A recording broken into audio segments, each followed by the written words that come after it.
It's as cold as a fisherman's bum down here nowadays. You don't remember the old Stafford Road, do you? That building represents us, Alice, there. It's modern, clean, efficient, and has precisely no relationship to the buildings in the area around it.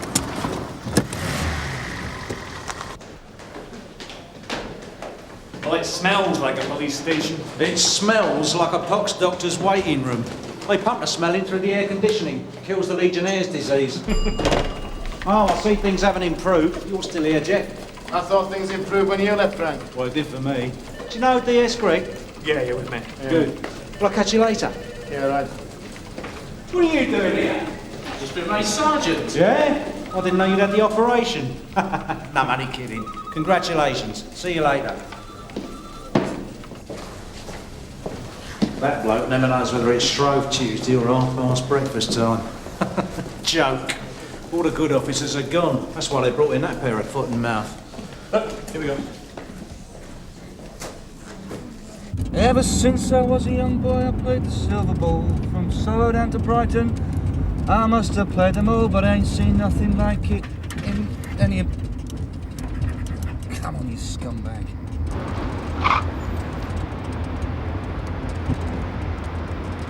Come on.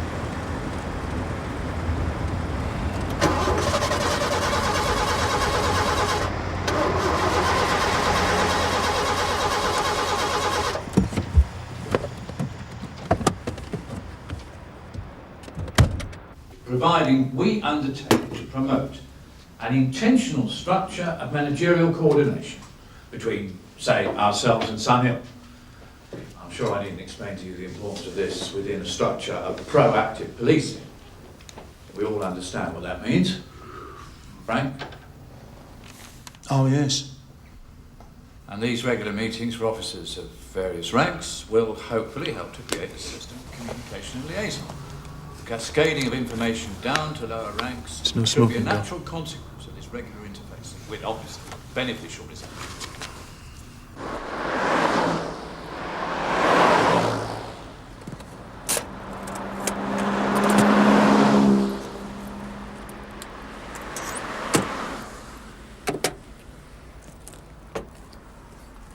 How you doing?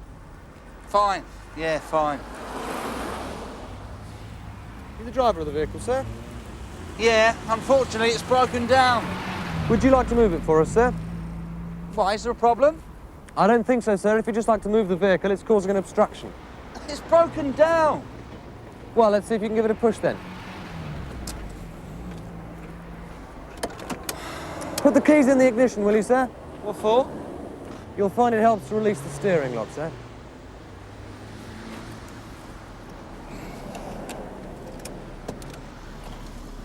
Jump in then.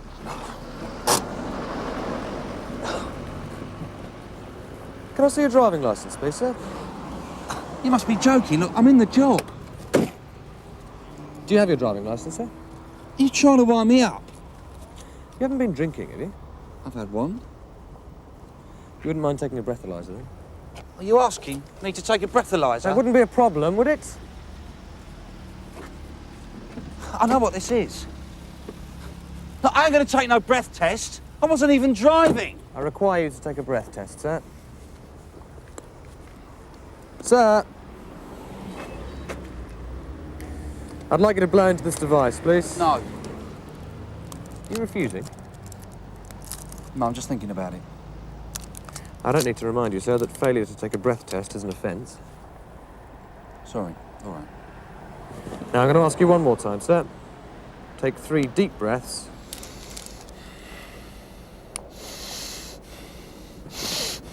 And blow into the machine. I think, though, that modern middle management courses address themselves to teaching the skills necessary to facilitate feedback.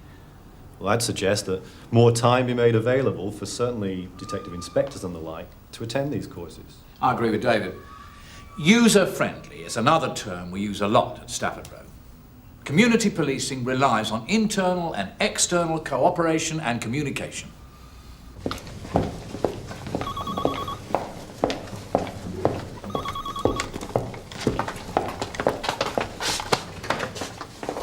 want to see someone in charge. Take a seat.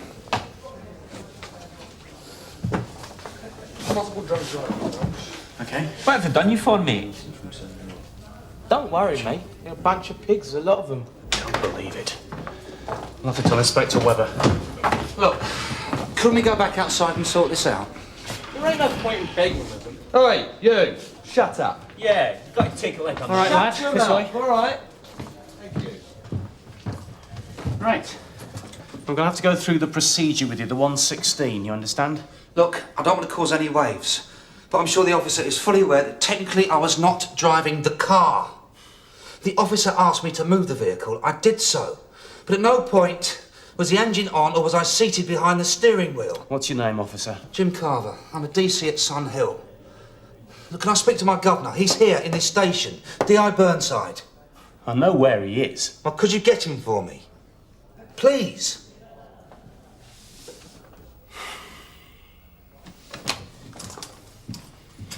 I was fortunate enough to be at a lunch with the Deputy Assistant Commissioner when he spoke about this. It's not acceptable for us to drive around with bald tyres, he said. Then nick another man for having no MOT.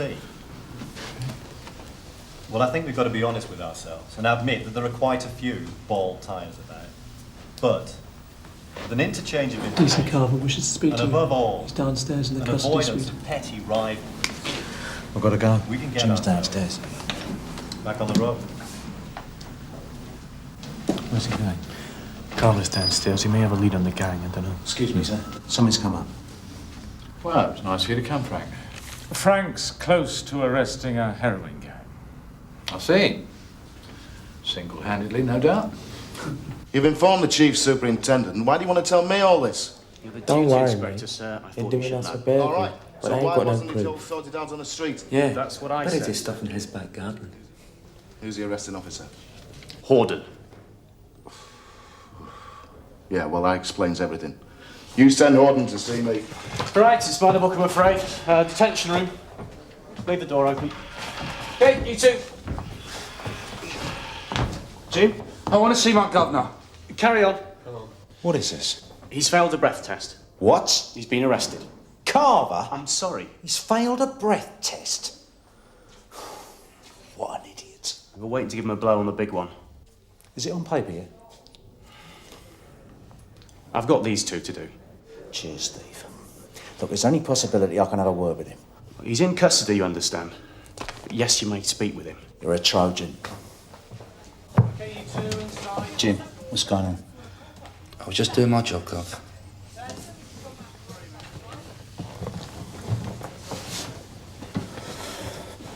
Are they having a go at us or what?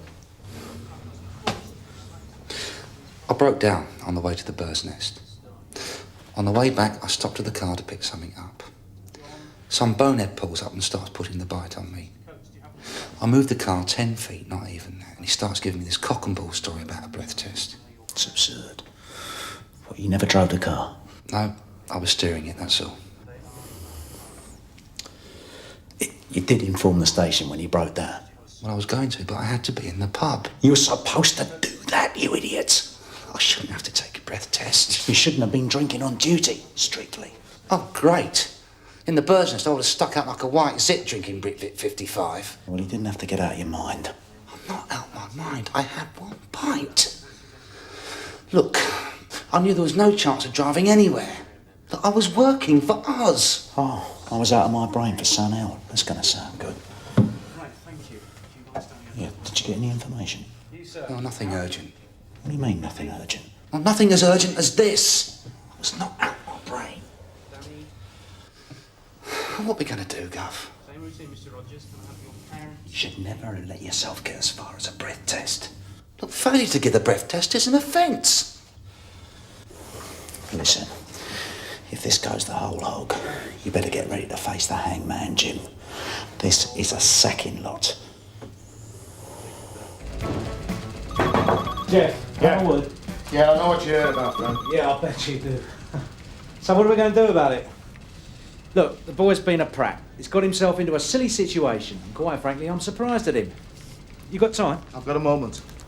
Listen, I've known this kid since he was a sprog, and I'm quite sure he had no intention of driving a vehicle. But nevertheless, Smoke? No, I don't. So, how do you see this, Jeff? It's a very difficult situation, Frank. Do you remember when you first joined and we had that game against South Wales? Times have changed, Frank. I remember you were lucky not to get your neck broken. So you always tell me. Look, what I'm saying is this. The good thing up to this point is that nothing about this breath test is on paper yet. You can make a decision. Have you met PC Horton, Frank? I'd like to. Well, I had him in here just before you arrived. He's a man of high principles. Very religious man, our PC Horton, Frank. Oh dear, one of those. Wants to turn Stafford Row into the next station of the cross, does he? And he's going to make sure this gets down on paper. So how do we stop him? While providing he's carried out his duty correctly, there is nothing I can do to prevent him. Well, you could advise him.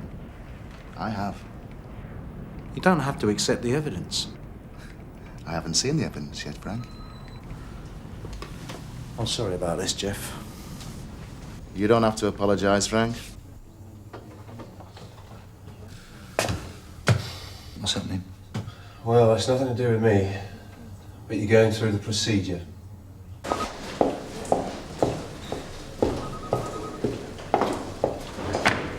PC Horton. Yeah? DI Burnside, Scannell. I wonder if we could have a word. Yeah. In private.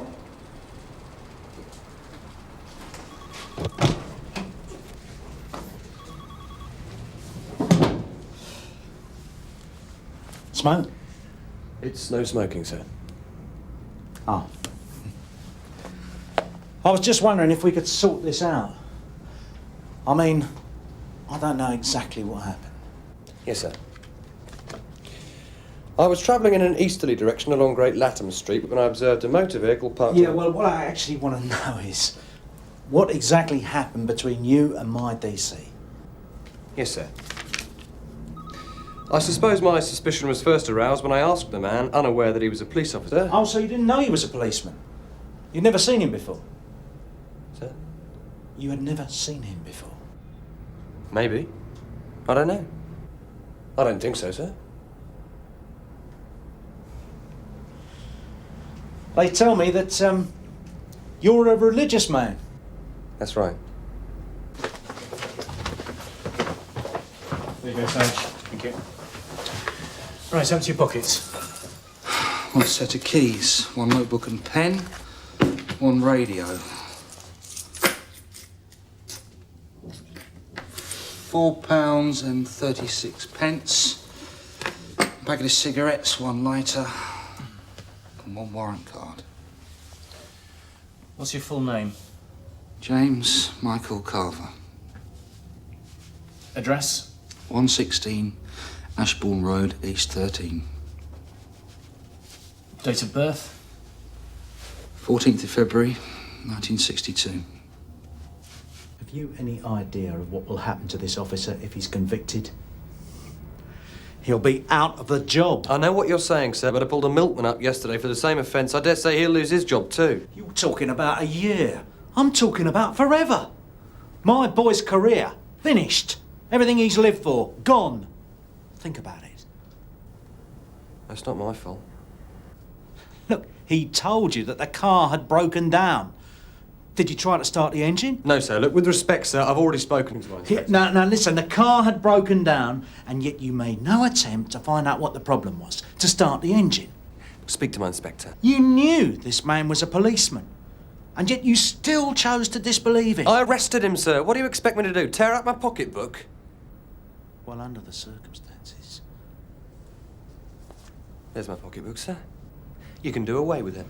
But if I get asked, I shall have to say I gave it to you. What's going on?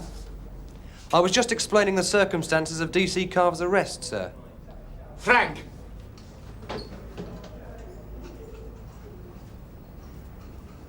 There's your pocketbook, Horton.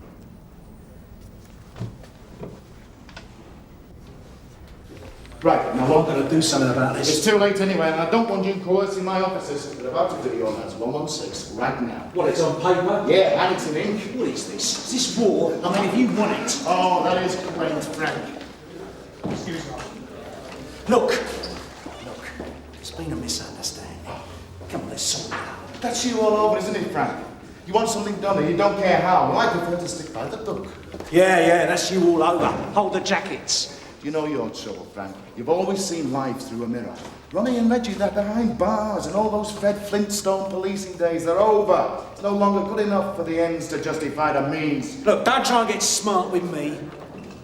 You're a dinosaur, Frank. Oh, yeah. I still eat insects like you, Webber. Right.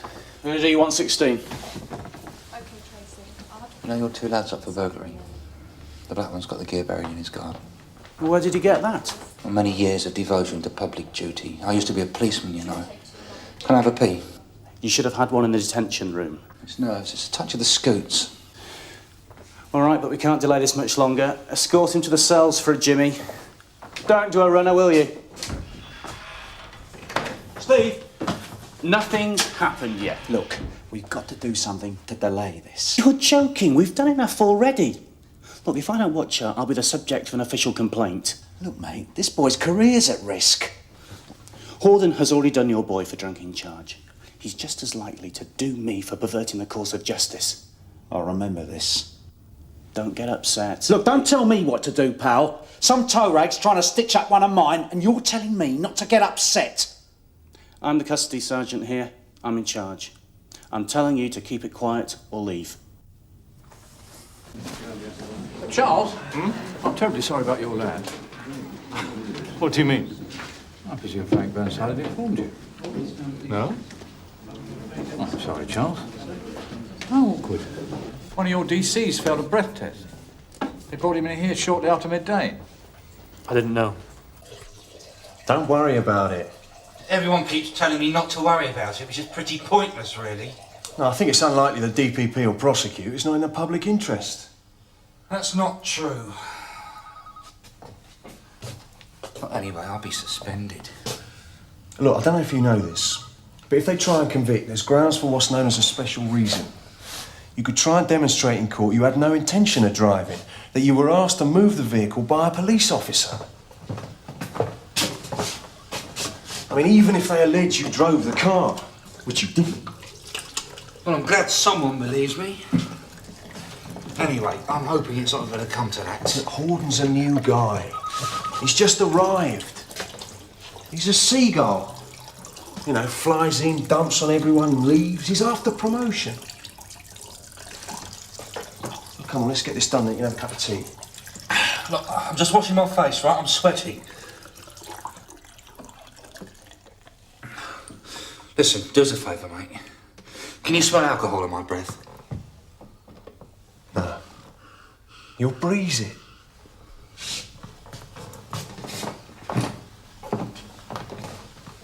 Look, according to Pace, the evidence was clear. He had the keys of the vehicle in his possession. He was in the car. The fact that he wasn't driving the car when he was stopped is immaterial. Don't you agree? Yeah, but he had no intention of driving. The car had broken down. Well, that remains to be seen. I'm having one of my officers check that out. One of your officers? Is that a problem? Look, Frank, the trust of my officers is not at issue here. Now, let's look at this sensibly. We're a service industry. We have to keep the customer satisfied. We have to be just and prompt, polite and fair. Not plastered, Frank. Yeah, I can square that. He was doing a job for me. Do you know, there was a very interesting article in the Police Review recently on the Commissioners Plus programmes. You do get the Police Review? Oh, there's usually one in the station. Well, what it implied was that police officers who persist in bringing the force into disrepute are a constant cost to our image. Like a bad debt, Frank. It should be written off. Oh, yeah. Well, we can't all look like something that's stepped out of a Littlewoods catalogue. We're not all mannequins of perfection. Carver is a good detective. He deserves better than this. No officer is above the law, Frank. I know Jim Carver. He's as straight as they come. If my mum has been mugged, I'd rather he turn up at my door than some precious little... Frank? I was just coming to see you, sir. I'm sorry to interrupt. We were just finishing, sir. Why the hell wasn't I informed? I thought Stafford Row had, sir. I thought that was the procedure. I have just come out of a meeting about communication and cooperation. You made me look a right prat. Yeah, well, I know the feeling, sir. I think there has been a deliberate lack of cooperation on their behalf, sir. All right. Which one of you fools failed the breath test? Roach, I suppose. No, sir. Jim Carver. Carver? Look, sir, can you have a word with this duty inspector? I thought you'd already done that. You should have come to me in the first place. I realise that, sir, but if you Look, just... it hits me just as hard as it does you. It's every officer's nightmare being breathalyzed. What about their chief inspector, sir? This is not an internal disciplinary matter, Frank. Carver has broken the law of the land. He was found in charge of a motor vehicle while under the influence of alcohol. Ah, but he had no intention of driving, sir. Well, he can tell that to the court, can't he?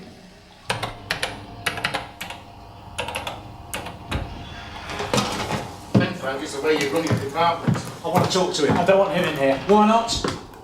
Because he's a prisoner, like other prisoners, friends and colleagues are not invited. You can't delay it any longer, Frank. What is this, a stitch-up job? Go on, Frank. You want to have a pop at me? Why don't you do it face to face? Or fist to fist? Yeah, I've heard many stories of that in the past. You're not man enough. I love you, Frank. Don't ever change. Look! You've had your fun. Now let my boy go. I've told you. Up yours, Webber. Good luck, mate. You're on your own.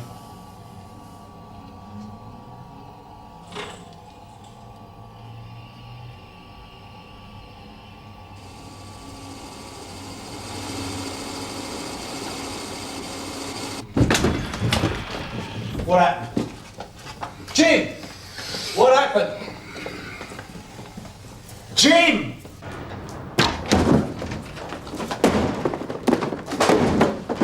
What are you doing? I'm sorry, I didn't mean to throw it at you. You could take someone's head off.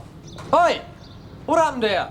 I tripped over one of your bollards. You want to get those bollards sorted out? Is it cracked? Where's my car? We couldn't start it, it was out of petrol. You were right. Sorry about that. Oh, yeah. You will be. Did they let you off? They didn't let me off. I hadn't done anything wrong. I was under the limit. Well done, Jim. Come here, you cretin! Jim! All right, Jim, all right. It's not worth it. All right, Gov. It's nobody's fault, okay? Where are we going, Gov? To celebrate. We're going to have a drink. No, Gov. No, Gov. Suit yourselves.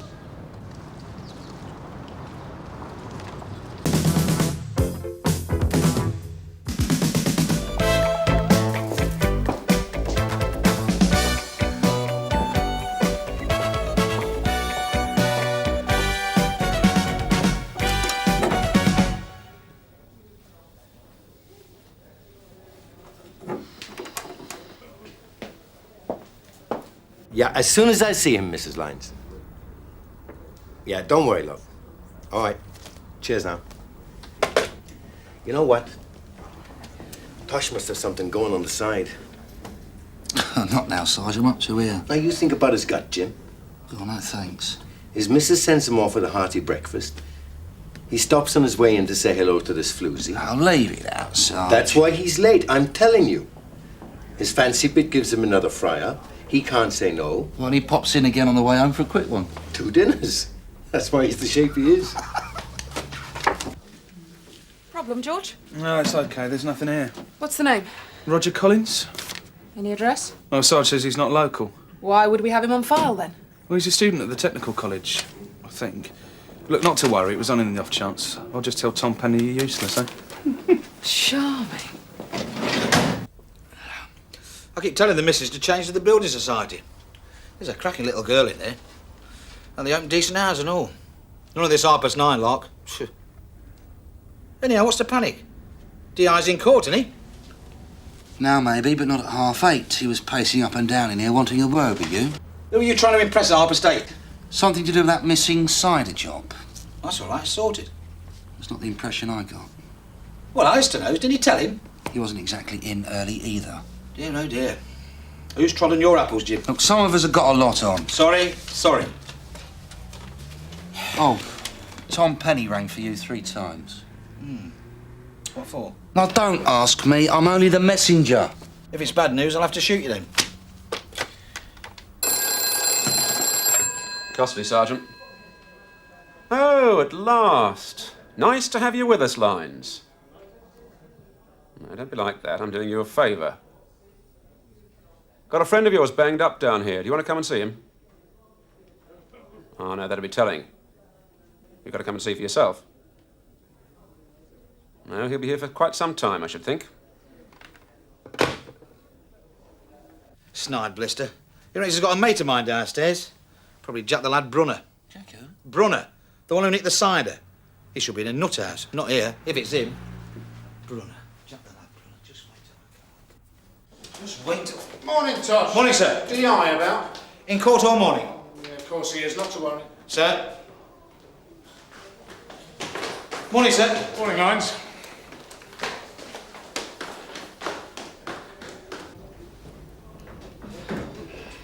Morning off. Look who's talking. I saw you creep in 10 minutes ago. Tar. Sarge. Where have you been? Any inquiries? You're going to see Tom Penny? I got the message. Are you going to tell me or what?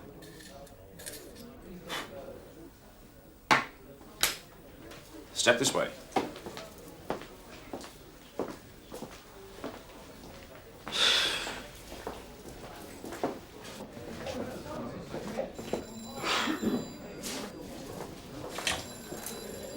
Take a look.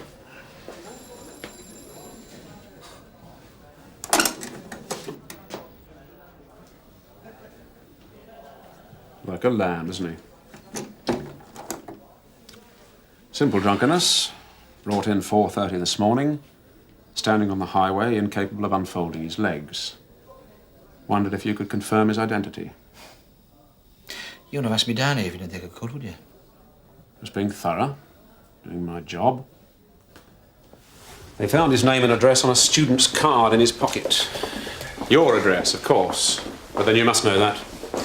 His name's Roger Collins. He's a student at the Tech College.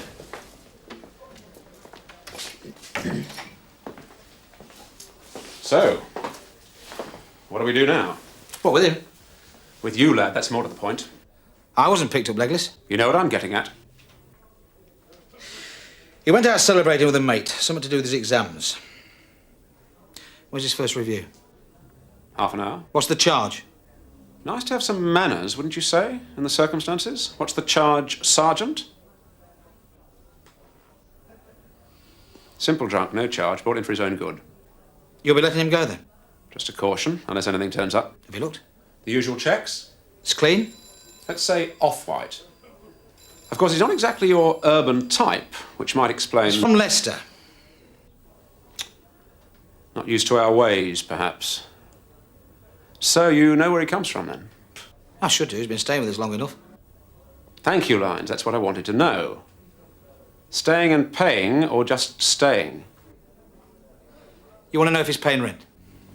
Well, your missus could do with it. The state you keep her in, by all accounts. Who spotted the address? Read the custody sheet when I came in. Could hardly fail to note where he lived. Oh, make a hullabaloo of it. Meaning? Anybody else would have ignored it or had a quiet word, but not you, Penny. Sergeant. So it's all around the nick, is it? Tosh Lines hasn't got authorisation. Just hanged yourself, haven't you? As at this moment, no one knows a thing. I'd no evidence you'd contravened regulations. You saved me a lot of bother, lad, now you've admitted it. Thanks a bunch. I did you the courtesy, Lines, of letting you know where Roger Collins is in case you'd been at all troubled about him. Yeah, I'm sure you did, Sarge. However, since his predicament doesn't bother you at all, I can only assume you'll be equally indifferent to his fate. So I shall handle it, from now on, as I see fit. He's putting a report in. I've just seen it. He isn't. Yeah. Regulations. You can't have lodgers, not lodgers, and get rent allowance, and that's that. You know what Penny's like. Is that this Collins you were looking up? Yeah. Do you mind? Not if you don't. Make my day. Yeah, Sarge. Keep out of it, lad. I'm pulling rank. No, seriously. Never been more serious in my life. You better watch what you say in public, Sarge. I might take you at your word. That'll be the day. You heard about Tosh Lines, Sarge? Leave it, George. What, won the pools, has he? Couldn't happen to a nicer fella. Help him spend it. Sergeant Penny's reporting him. You're spoiling my coffee break, George. Look, I'm trying to concentrate on a lady. Breach of regulations. You'll be breaching them if you don't get back to the shop. Go on, off you go. Is he serious? Sounds like it. I went to the bank, yeah. He's here, banged up. He's drunk. Tom Penny's making waves. We never ought to have had it. Look, I'm not blaming you, love. I'm just saying that...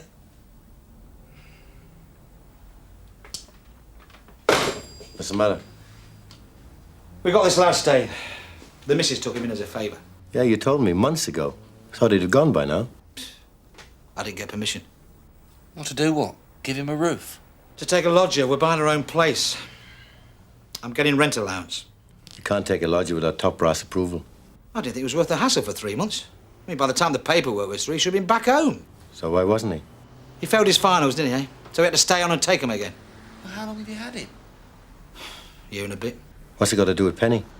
He went out and had a few bevies last night with a mate. And he got himself nicked, cross-eyed. They filled in a 57 from his student card, and he's only scrawled my address on it, hasn't he, eh? Oh, no. Tom Penny comes in at takeover, reads it, and his eyes light up at the prospect. Well, what can he do? You can put in a report. Yeah, somebody have to act on it. Once the word gets round the top brass, they'll be wetting themselves. They'll act all right. Monroe wouldn't. I'm talking about Conway and Brownlow. Leave it out, Ted. Brownlow gargles with mouthwash before he picks up the phone to the DAC. I'm going to make some coffee. Do you want some, Tosh? Yeah, I'll have a tea, please, Jim. Tell. Yeah, same for me. It'll sort itself out, mate.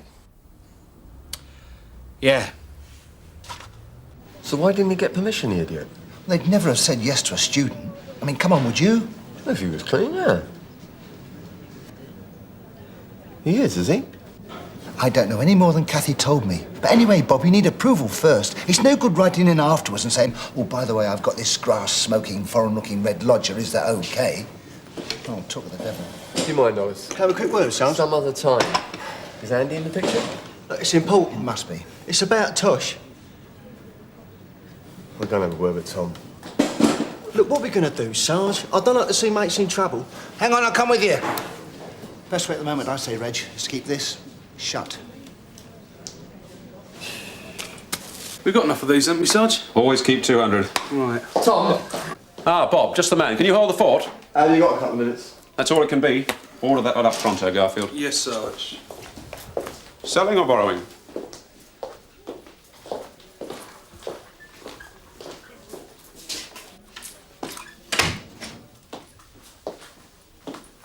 Tosh lines. Ah. You know what I'm asking? Nope. All right, let's make it hard. How far has this thing gone? You can't contravene a little bit. Rules are kept or they're broken. There isn't anything in between. And did you know that Tosh had broken any? Knowing him, it was a fair bet. In other words, you tried it on? You having one of your do-gooder turns? I don't need this. And Tosh Lines doesn't need it, and his missus certainly doesn't. Turning into God, are we? The old Dixon image not good enough anymore? Look, we need to keep blokes like him in the force, not throw them out for the hell of it. It was a blatant breach of discipline. What do you want me to do? Play Nelson? Tom, you are being overzealous. In your opinion. Anyway, you're too late. The report's already gone upstairs. For God's sake, he's going to lose his job. I doubt it. Look, you know what the atmosphere is like upstairs these days. OK, so he's dismissed. Is that my fault? Yes. Fine. What disciplinary charge, Hollis? And I'd be glad if you'd remind him, if need be, that should he require legal representation, Federation funds are available to defray the expenses. And apart from that, obviously there's Three things, Hollis. No, 4. 1, you're not listening. 2, I do not know what you're talking about. 3, DC Lines has his own departmental inspector. Oh, yeah, but Mr. Burnside isn't available, is he? I mean, that's why... I haven't finished. 4, if there are matters of this kind to discuss with Lines, then I suggest you discuss them with him. Yeah, but I thought the least I could do was, to talk to a reliable senior officer to ensure that Tosh Have is you aware tried that getting in touch with him? No. Then I suggest that's the first thing you do. Yeah, but if I could explain, sir, I thought it'd already gone too far, with you having a report and that. I hear what you say, Hollis. And if your assistance is required, I'll make sure Lines knows it's available. Thank you, sir.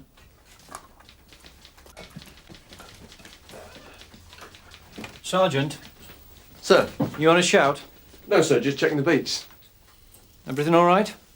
Yes, sir, I'd just like to get out if I can. Get a breath of fresh air now and again. I know the feeling, particularly at this moment. Sir? Hollis has been to see me. Oh, yeah. Declaring his intention to defend Tosh Lines. I didn't attempt to unravel the details. Can you fill me in? Stop. You ought to talk to Hollis. He's just nabbed me. He wants to be my friend at the hearing. Bit premature. Does he know there'll be one? He must have heard something. I was going to say you should get him to fix up some money counselling. That's another thing. Debt? It's too human for a copper. It's not allowed. You're terrible with money. What do you do with it? I don't know. Kids, clothes, shoes, you name it. When you see Mr. Conway. I haven't heard. Why's Tom Penny playing it this way? The moon's in the wrong quarter. He wound me up and I fell for it. Well, listen. If there's anything I can do, you know. Tough. He's admitted it. But you've not spoken to him? Not as yet. It's a shame Penny went into print. Lyons has breached regulations. We can't condone it. No, sir, but ordinarily you'd kick his backside and be done with it. Possibly. The trouble is, where's the chief stand? Does he know or doesn't he? If he does, what's he waiting for? To see how I jump. If he had any sense, he'd leave it to you anyway. He'd also be worried about what area expects of him. Can't have senior management letting their lads get away with anything, all that. Would you like me to talk to Lyons, sir, in Frank's absence? I think not. The reports come to me. I better be seen to deal with it. No, I'm just concerned that these things can easily get out of hand. Well, the whole relief's on edge before you know where you are. Look, we've all been there, Andy.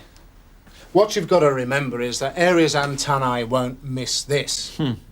Lyons has not only taken a lodger without approval, but the lodger, as it turns out, has a record. That I didn't know. Yeah. Arrested once on a CND demo, a couple of times on a picket line. One assault upon a police officer, a violent history. All before Tosh knew him, I take it. You can't hide the facts. A disciplinary inquiry has to be watertight. Let's hope it doesn't come to that. I think it's bound to. All right. There's no return date. Oh, sorry. If you see Mr. Burnside on his way in, would you ask him to have a word? Yes, sir. Thank you. What the devil was he playing at? Helping a neighbour out, I gather. Thanks. You must know it's against regulations. It's a shame Penny went into print so fast. Obsessive man. Gets carried away. Look, I was wondering, couldn't we deal with it on division? Well, I prefer to. Can we afford to? Area's very concerned about discipline and public relations. But surely a severe reprimand is all that's necessary. Yes, all necessary. Is Frank in yet? No, he's in court this morning. Does he know about this? Not yet, no. I'll have a word with him when he gets in. Right, sir. In the meantime, you better see Lyons. I'll have another look at it. But my hunch is we should send the report on for an IO to investigate. Which means we could lose Lyons. Unlikely, I think. But on the wrong day, yes, it could happen. All right, Derek, thank you.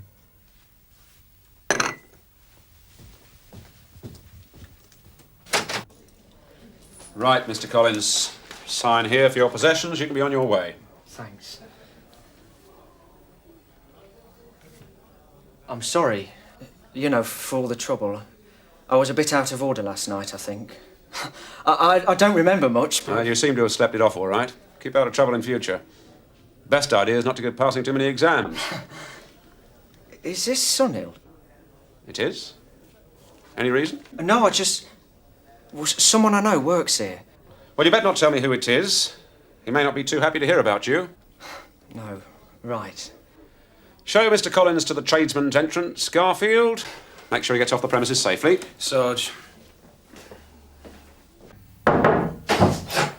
Andy! You wanted a word? Come in. I've had a cracking morning. One of the best in the long run. Good. Seen off one of the nastiest little toe rags on the patch. Evil little rat. All above board, was it? Well, that's not a very nice thing to say. You couldn't have done a cleaner job yourself. So, what can I do for you? We've some trouble with one of your lads, Frank. Mine? Turns out he has a lodger in contravention of the regulations. No consent. Tosh? Oh, you knew? No. It sounds like him. He can be a saphead sometimes. Unfortunately, a report went upstairs before anyone could stop it. Climate and politics being what they are, the thing may go up to area. Oh, that's marvellous. Who blew the whistle? That's not the problem. No? One of your wooden tops, was it? Couldn't keep his nose out. An officer has committed a disciplinary offence. It can't be ignored. What can't be ignored is that when one of the lads is in trouble, we should stand by him, not conspire to jump off the ship with the rest of the rats. I don't intend to get heated, Frank. I hope you don't. And I don't intend to lose Tosh Lyons. He's too good a flaming copper. You are aware that this is a serious disciplinary offence? Sir? For which the punishment, at worst, could be dismissal or a requirement to resign. Well, is that a yes or a no? Yes, sir. And you knew, I take it, that it was an offence at the time? I did, sir. Then why in God's name did you do it? It was a temporary arrangement, sir. I thought by the time the paperwork had been done, always provided consent had been given. Had you cause to suppose it might be withheld? The lad's a student. It's not the most popular of breeds. Especially one with a CRO number. I didn't know he'd got a record, sir. When am I due at area? This week, isn't it? Tomorrow afternoon, 2:30. Oh, in which case I'd like this to go across. Make sure it gets there today, will you, area complaints? Wait! I wonder if I should add a personal note to it. I said wait, Inspector. Can I have a word, sir? Right, just give us 5 minutes, will you?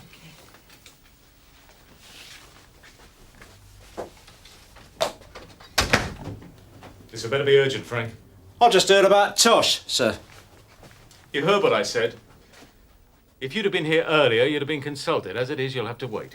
If you're going to report Lyons, sir, you'll have to report me as well. Say that again. You heard. All right. What are you up to? I'm just stating the facts, sir. If you're going to report Tosh Lyons, you'll have to report me too. What do you mean? I gave him the OK. You did what? On that letter of his. I told him to take the kid in. On whose authority? You know how long-winded these pen pushers are. It's only for a month or two. Mr. Burnside, perhaps you need reminding that I am the chief superintendent in charge of this station. It's to me that officers under my command need to apply for permission. Yeah, well, I'm the officer in charge of a bunch of lads who spend all their time trying to sort your crime figures out. That's enough. Well, I'm not having them wasting their time filling in forms to get permission to give some poor kid a roof over his head. You will give them whatever time they need to comply with the regulations. Oh, well, in that case, it's Tosh and me both, isn't it? He was acting on my instructions, and I'd tell him the same again. Get out, Inspector. I'll talk to you later. Sir?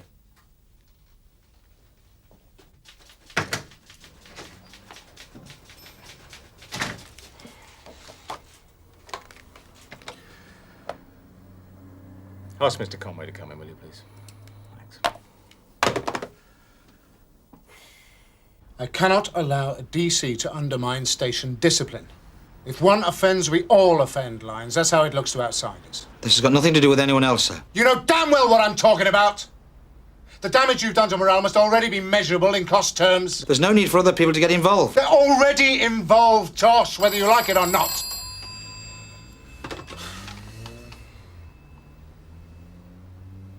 Yes, sir. Wait here, will you?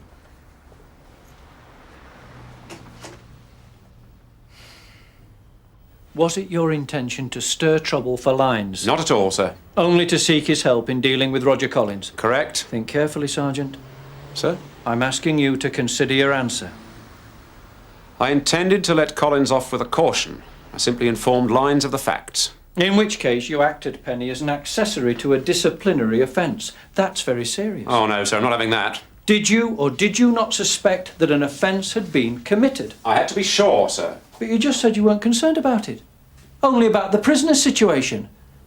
It wasn't like that.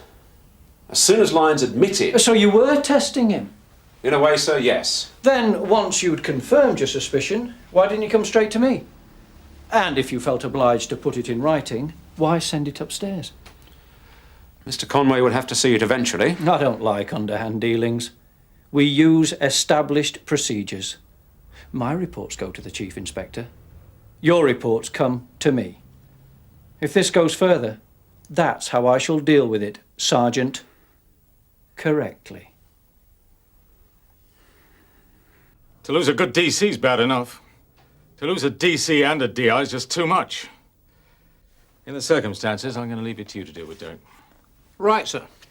If it should be raised at area, I shall explain I'm perfectly satisfied with our own internal inquiry. We've got no reason to feel insecure about discipline here. You don't want to see Lines at all, sir? No. But you can tell him from me that I expect that lodger to be out of there by tonight. Will do, sir. Good boy. Go. Hi, Tosh. Yeah, Tom. Alfred, my son. What's the score? I don't know what you said, Gov, but I owe you one. No further action? A few harsh words. I got to give the lad his marching orders, but that's all. What'd you do it for? Money? Of course not. Every drop helps, though. As the old lady said. Right, forget about it. Put it behind you. But for God's sake, get your missus an abacus or something and sort yourselves out. Now get your wallet out. You can take me down a pub and buy me a drink.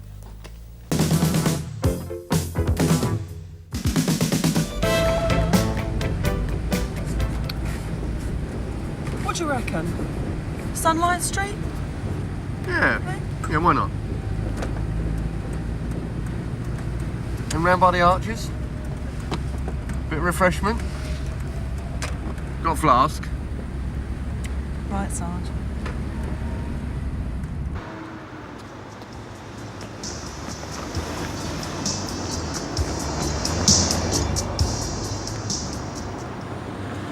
Hey, hold up. Stop. Back up.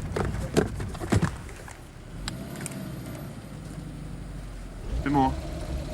That's it, that'll do you.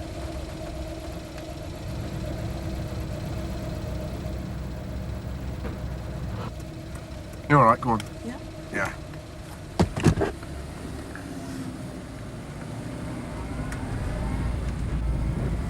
So, what have you got in the flask, Sarge? Tea? I don't drink caffeinated tea. You don't drink what? At night. And what do you drink?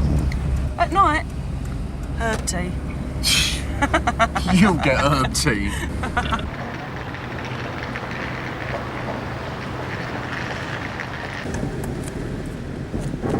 Look at the state of that.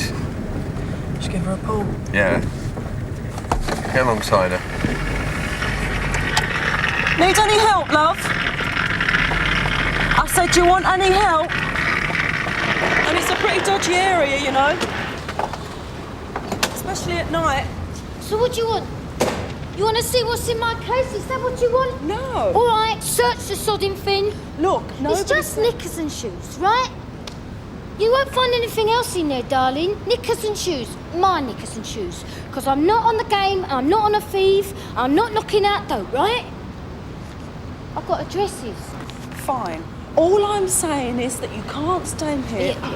Where am I? Well, where do you want to be? Carnforth Place, number 14. Well, this is Carlisle Street. Yeah. Carnforth Place is at the back of the sidings. Oh, right. You go straight up to the top there, and you...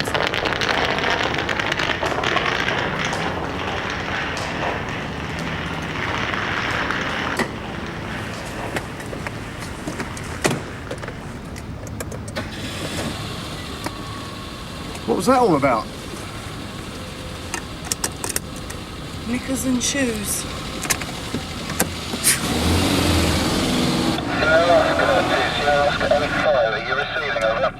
8-5.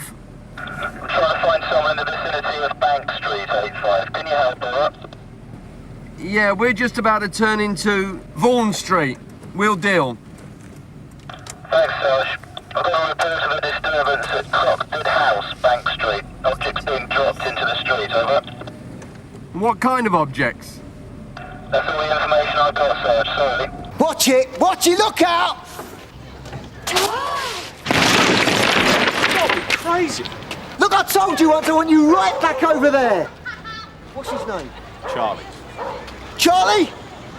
That's enough now, Charlie! He's locked the door up there as well, has he? Yeah, and I should know, shouldn't I? I had to walk up there. Epoxy lift don't work. Charlie!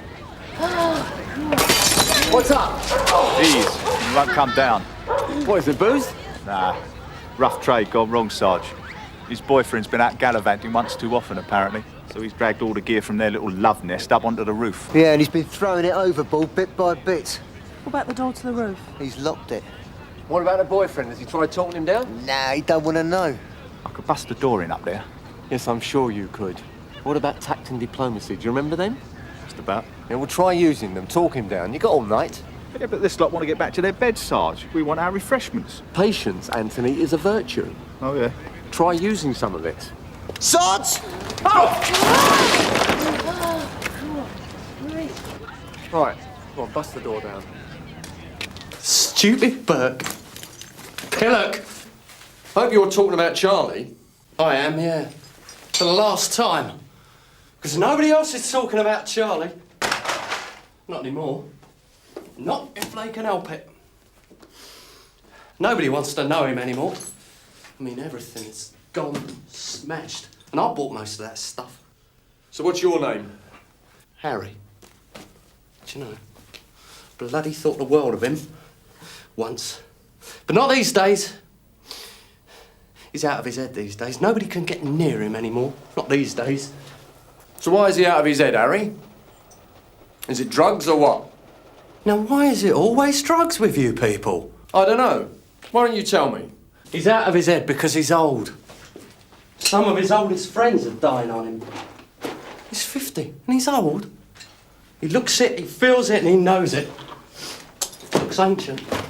And I just don't want to know him anymore. Do you want to prefer charges? What kind of charges? Criminal damages? If you can prove No, that... forget it. Pillock. Why don't you go up and talk to him? Me? He's up on the roof. He's crying, but at least he's quiet. He wants to see you. He's asked to see you. Nah, I just don't want to know. Not anymore. Yeah, your 31 Croxted house. All under control now. No further trouble. No injuries sustained. Sierra Oscar 87 out.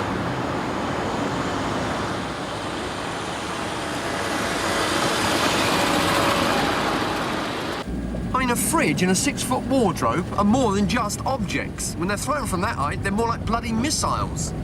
There was just lack of information and there's no excuse. Do you like working weekends? No. What, a single girl, no commitments? Shouldn't matter. It does. I hate nights. Oh, well, as long as it's quiet from now on. Sierra Oscar to Sierra Oscar 85, you're receiving over. Yes, Sierra Oscar, it's 85.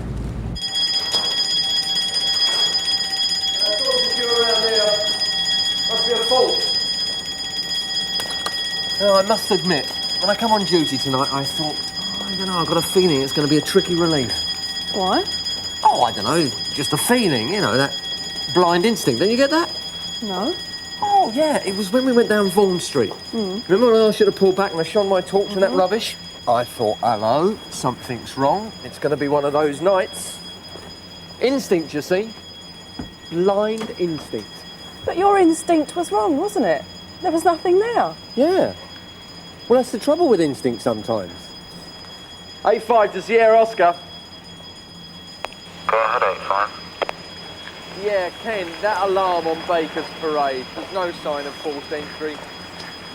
I think we've had trouble with it before. Perhaps we should check with the owner. It's a Sharma and Son. Yeah, I think so.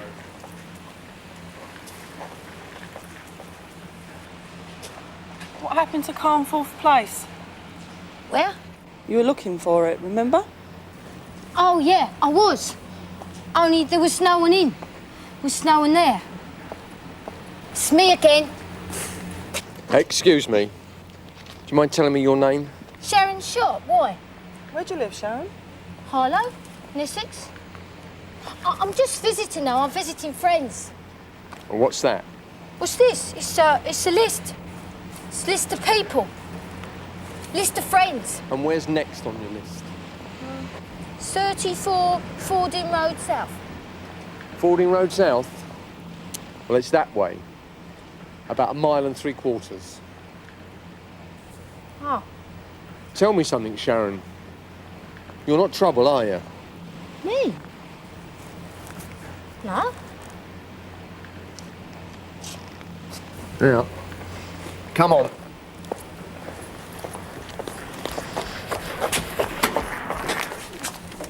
Right, in you get. Now, I hope you realise this is a favour.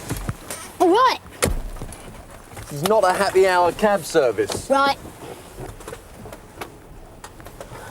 those friends of yours in Fording Road, will they be prepared to take you in, put you up for the night? Of course they will. They're real friends. I mean, we don't need people like you wandering the streets at this time of night. We've got enough troubles. Right. Got it. Good.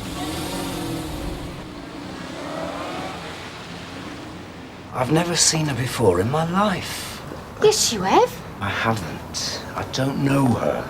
It's the middle of the night. I've got a wife and kids in here trying to sleep. It's me. Sharon. Remember? No. The group, the crisis group, the encounter work. Mrs. Rob's done it down Pinks Road. God almighty. That was months ago. Must be almost a year. There you are then. Well, I would have remembered friends, and I don't remember her. No? Well, you listen. Get her out of here, will And you? you listen good. I helped you. That's what I was there for, to help. I helped ungrateful types like you. This is all a poxy Frank going on? It's all right, love. It's just a misunderstanding. It's all right. Yeah, it's all right for you, darling. What about me? Look at what your old man done to me. What's she mean? Nothing. Absolutely nothing. Right? Bloody hell. I'm sorry about that. But this so-called crisis group, is it a registered one? No, it was just put together by Mrs. Robb and a couple of her friends. A kind of charity lot. And the premises, they were in Pinks Road? Yeah, number 103. Have you got any idea what time they start up? Well, as far as I can remember, it was open 24 hours a day. I mean, that was the idea of the place. Yeah, right. Thanks. Sorry to have troubled you. Great. Thanks.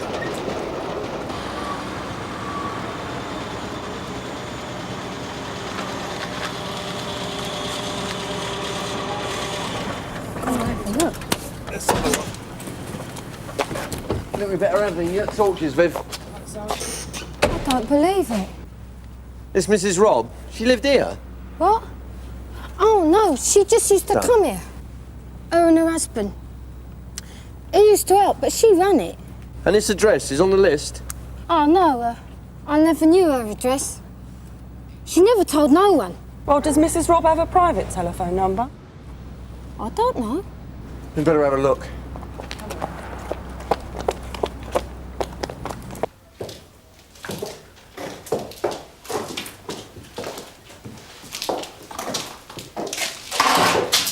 I don't believe it. I just don't believe it. I mean, look, this was where we used to sit. It's terrible. I just don't believe it. I really don't.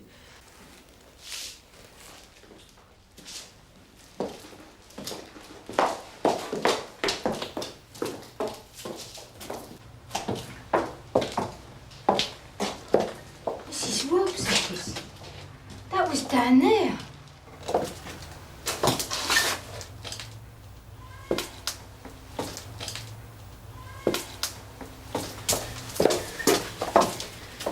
And this was when we made tea. Or coffee.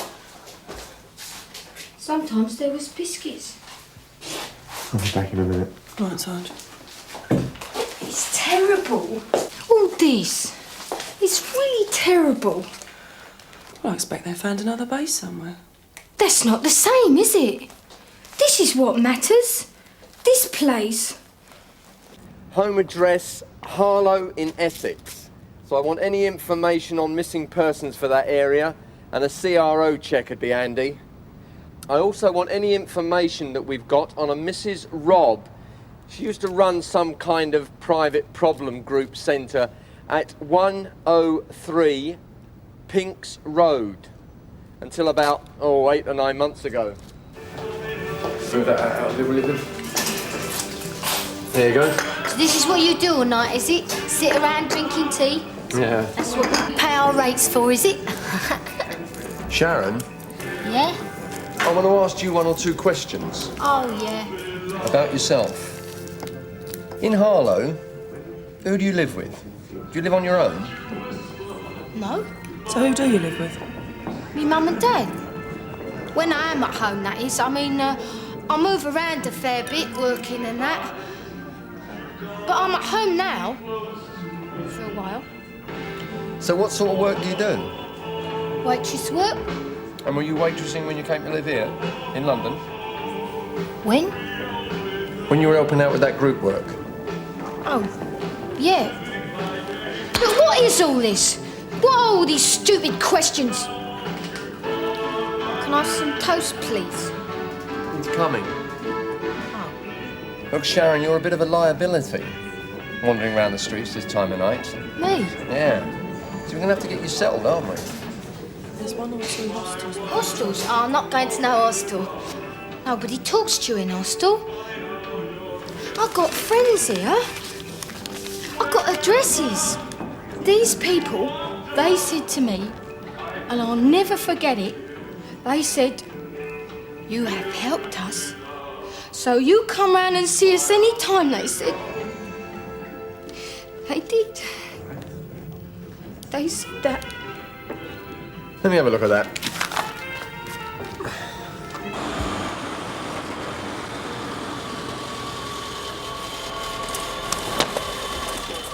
Right.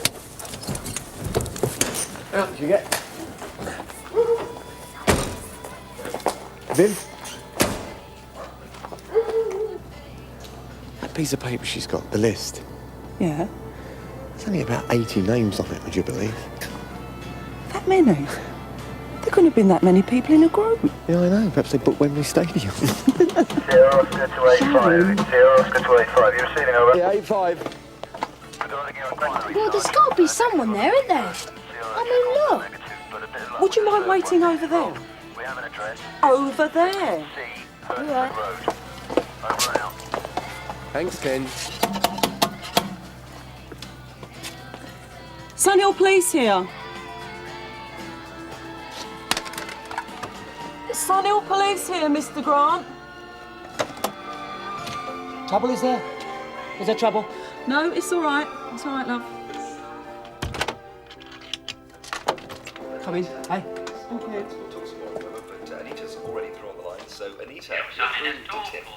The radios, Mr. Grant. Do you reckon you could turn them down a bit? Oh, sorry.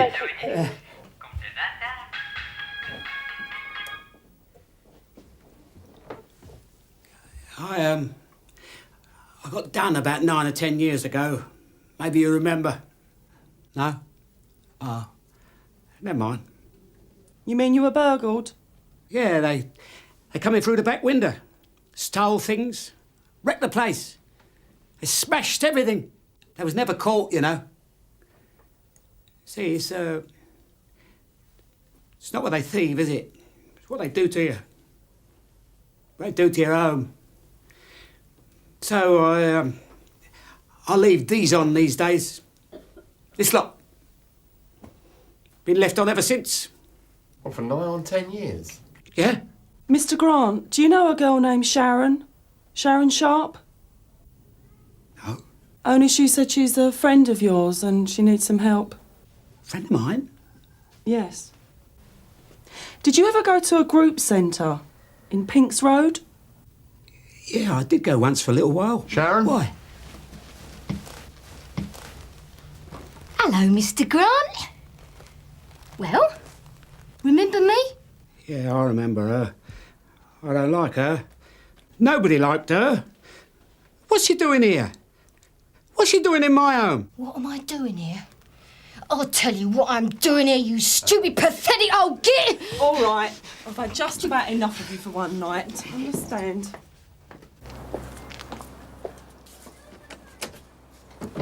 In. So what have I done? I said get in.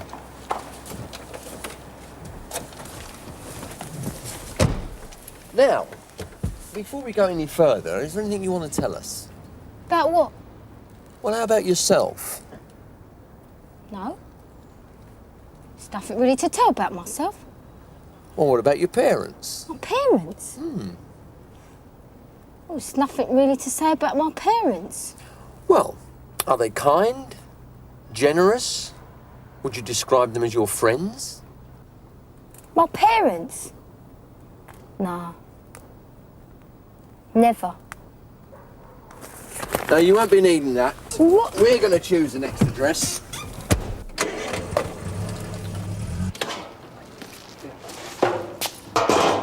Mrs. Robb? Yeah?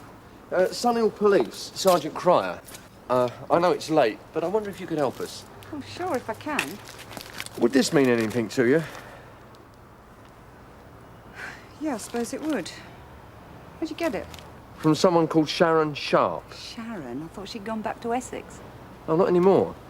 Why, she's wandering around with it? That's right. It's crazy. Oh, sorry. Do you want to come in? Yeah, I would.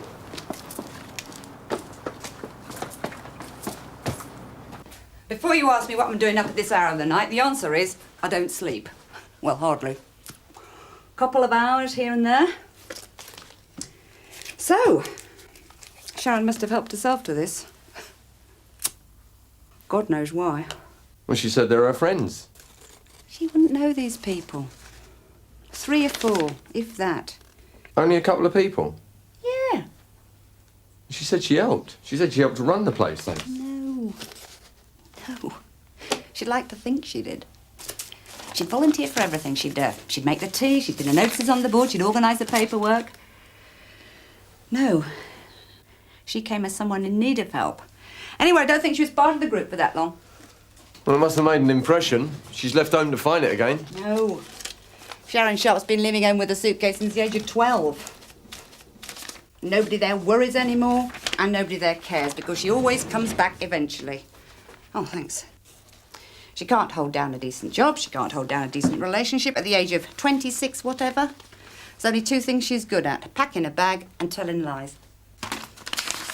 Oh. Could you put her up till she gets herself sorted? Sure, but I doubt if she'll stay. Excuse me, mate.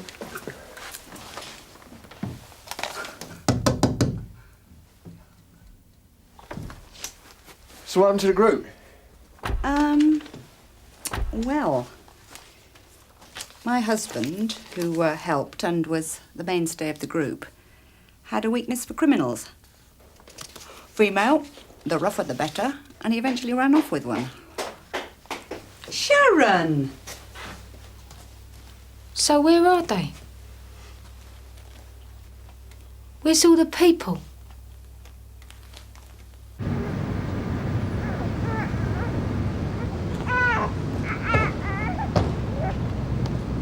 So what is it? A baby, Sarge. Someone dumped a baby. When? Hours ago. It was under all the rubbish. It's all right, though. Fitting well, just. A real survivor, they reckon. Oh, we found the parents. Well, they decided to find us. Change of heart. Lucky they did.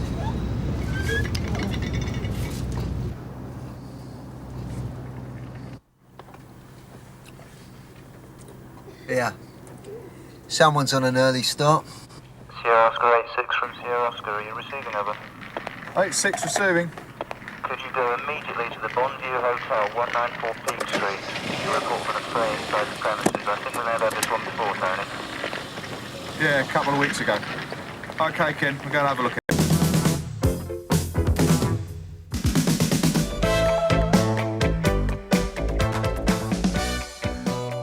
Are you serious, Danny? That place was turned over last week. Of course I've heard about it. Got to admit, it's a bit out of the ordinary, though, eh? What, the nice takings from a video shop? Well, I'm very sorry to disappoint you, pal, but Interpol haven't shown a lot of interest so far. All right, Danny, what have you got? Well, look at who owns the place, eh? I can't remember who owns the place. Some fella called Nelling? Melling? Kerry Melling. Yeah, but he's not the owner, he's just a manager. So? You don't know, do you? This is like pulling teeth. No, Danny, I don't know. Michael Lovett. What? As in son of Mickey Lovett, last of the old-style gangsters? I know who Mickey Lovett was. Oh, yeah, you went to his funeral, didn't you, Mr. Burnside? All right, Danny, I've indulged you as far as I'm going to. Michael Lovett? Yeah, well, Michael runs the family now. He also owns a video shop. So what? Well, he's not very happy, is he? What with it being turned over? I'm grief-stricken. All right, stand back. Stand back. Sir, please. All right. What happened? You all right? She broke my arm. Who did? You did? He was touching me. I only touched her on the shoulder. All right. Calm down. Has anybody called an ambulance?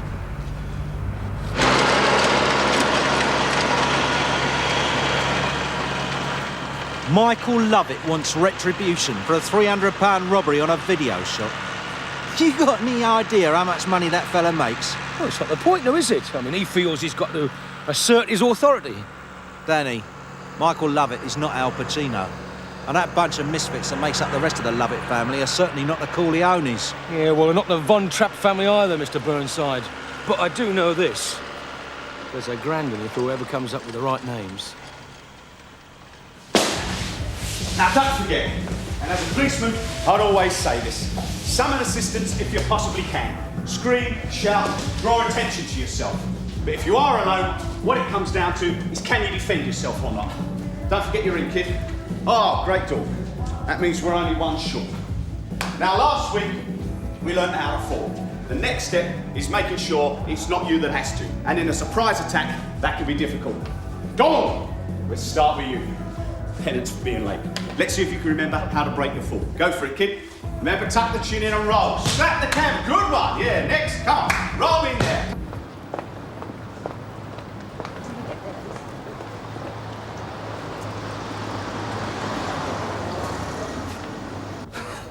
Green Acres.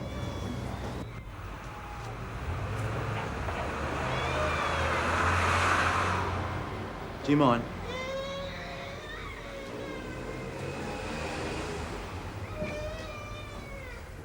Can I help you? Michael Lovett, please. Well, Mr. Lovett's busy at the minute. You are? D.I. Burnside, Sunhill Police. Tell him to make himself unbusy. Just a moment. Lovett, Burnside, from the police to see you. Mr. Lovett can see you now. I know. You, stay.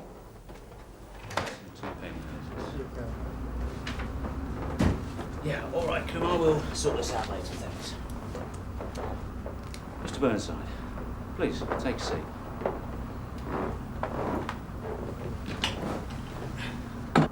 My accountant. He thinks I should convert my hotels into flats.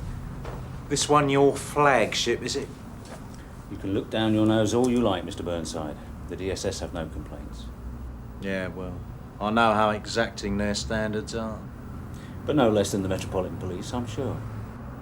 How's Mark? He'll survive. What's he got? Another 5 with good behaviour?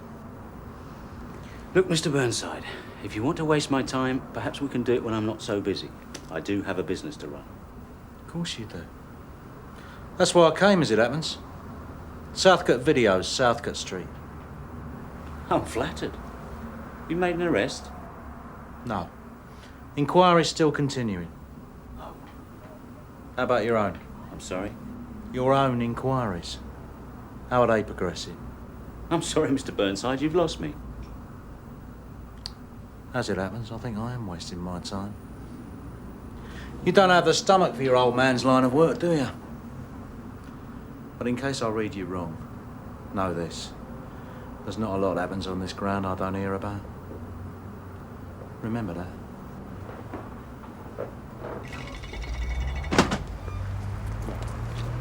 What's she doing? Oh, yeah.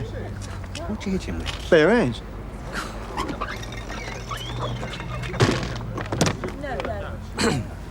You'd be all right on your own. Get out of it. Should I have gone with him? No, it's all right. You'll see him later. Don't worry. Always solicitor. Look, Miss... Goldman, Judith Goldman. My friends call me Judy. Yeah, but look, Miss Goldman, I'm afraid I'm going to have to ask you to come down the station with me. Will he be all right? Well, that all depends what you've done to him. Well, all right. Show me. Look, show me what you've done to him, only a little less enthusiastically, yeah? Burnside. Just one moment, sir. I've got DS Gregg for you. Sir, I don't know what all this is about, but Uniform had a call to the Greyhound pub in Bleasdale Street about an hour ago. A couple of lads were quite badly beaten up, apparently. Oh, yeah? So what's the story? Well, I've just had a bloke called Danny on the phone. Says he's a mate of yours. He reckons that Michael Lovett had the job ordered as a bit of personal retribution. Does that make any sense to you, sir? Yes, Alice, there it does. Michael Lovett. Didn't we go to his father's funeral? We did. Burnside out.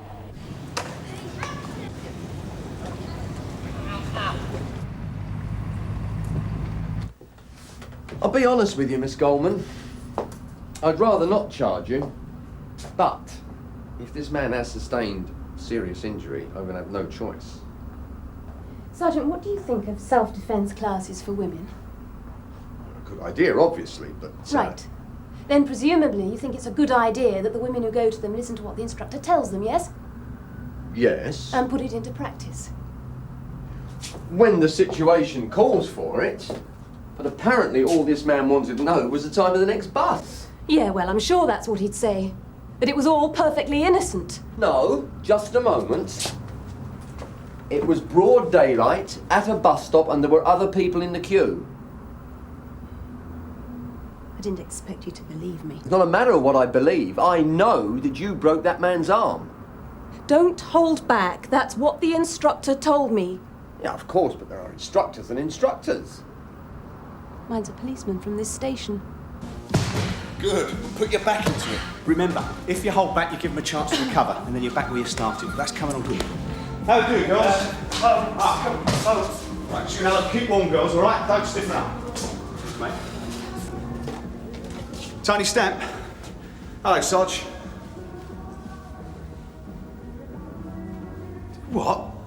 I suggest you get your backside in here a bit sharpish. Yes, Tony. Day off in lieu notwithstanding. Sorry about that. They want me back at the station. Bit of an emergency. What it is to be a policeman, eh? So what happened? Searched me, a couple of lads come out to use the toilets. I got into an argument with some other geezers and bothered around. Bit one-sided from what I hear. I wouldn't really know, Frank. So what time did all this happen? Frank, what is this? I've done all this with your uniforms. Humour me. I don't know. 11, 11:30? Michael Lovett in the pub at the time, was he? No. Come on, Chris. You're not telling me he doesn't use this as he's local. So what if he does?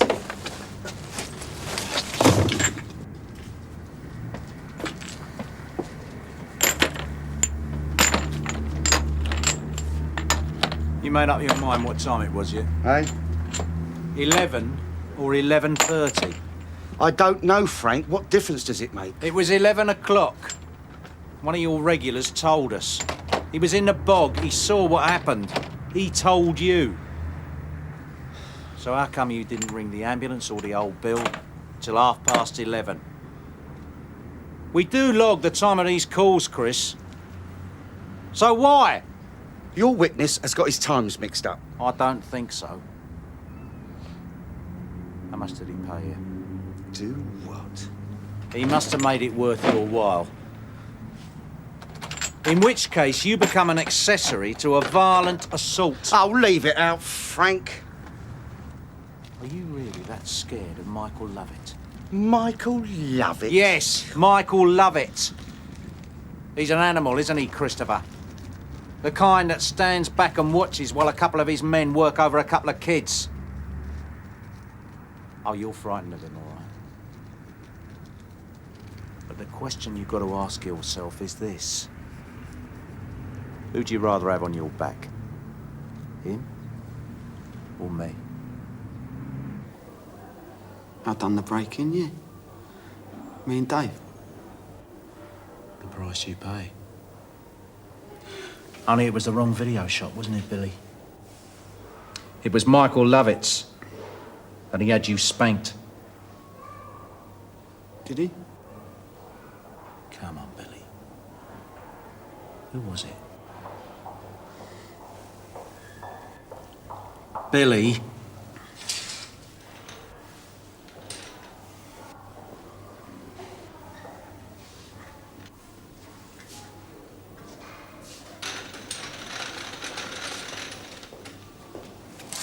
There's been talk of expansion since before Fraser left. I'm surprised you hadn't heard.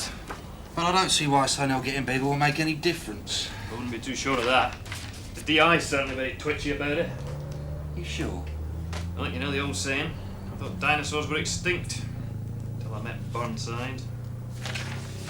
I'm not the only one with that opinion either. It goes higher up. So what are you trying to tell me? The DI's on the way out? Sir, can I have a word? Not now, Alistair. I'm busy. It's about Michael Lovett. What about him? I've been asking around. And? He's having an affair. Oh, well, let's go nick him. Who with? Actually, with a Mrs. Rowena Smith. Her husband's called, Danny. I believe he does work part-time for Michael Lovett as a handyman around his hotels.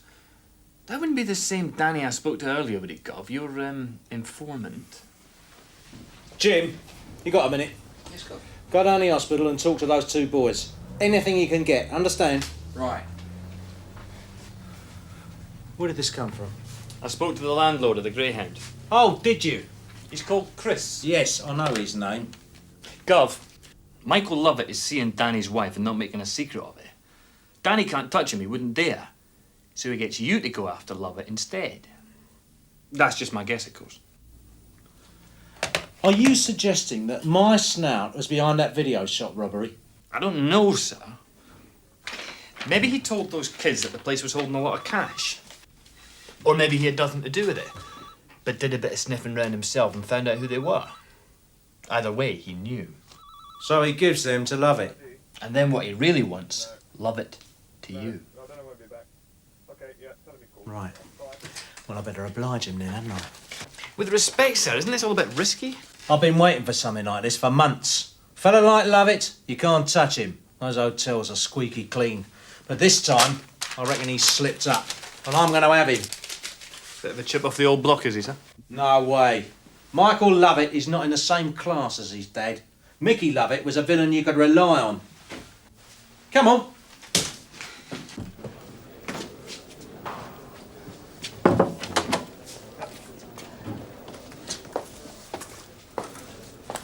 Are you out of your mind, Tony?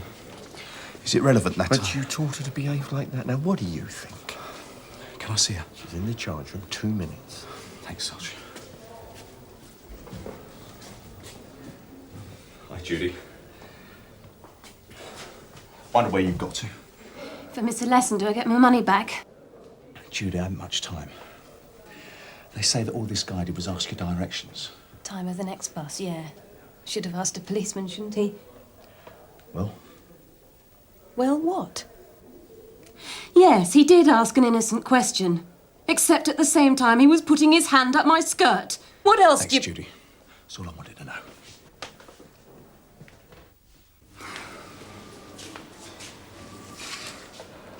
Billy Spencer. Yeah? Jim Carver, Son LCID. Do you mind if I ask you a few questions? Easy, Gov. I'll tell you one thing, no matter who's setting up who round here, there are still 2 lads down that hospital who look as though they've been run over by a steamroller, and that is down to Michael Lovett. Well, I don't suppose I'll break into one of his shops again. Oh, you're all in favour of this vigilante stuff then, are you? I'll tell you what really bugs me. Everyone seems to be taking me for a plonker, including Lovett. He not only gives those 2 kids a good hiding, he then tells them to put their hands up to me. Is that so bad, Gov? Look, Michael Lovett is not the law on this manor. I am. We are. We are a grandmother. What? Nothing, Gov.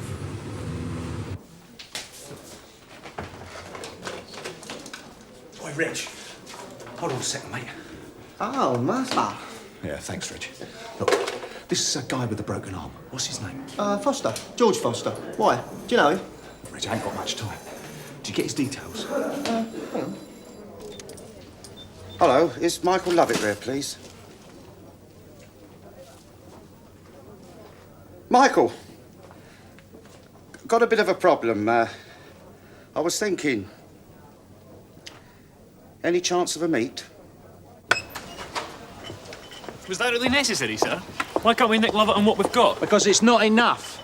Even if Chris had a bottle to stand up in court and make the IDs, that doesn't give us Michael. Michael doesn't work like that. One of them could have been Kevin. Cousin Kevin is not Michael. Will that phone call be enough? That and a bit of G'ing up from me. What have you come as, Tony? Day off, Sarge. Just doing something. Doing what exactly? Phone, Sarge.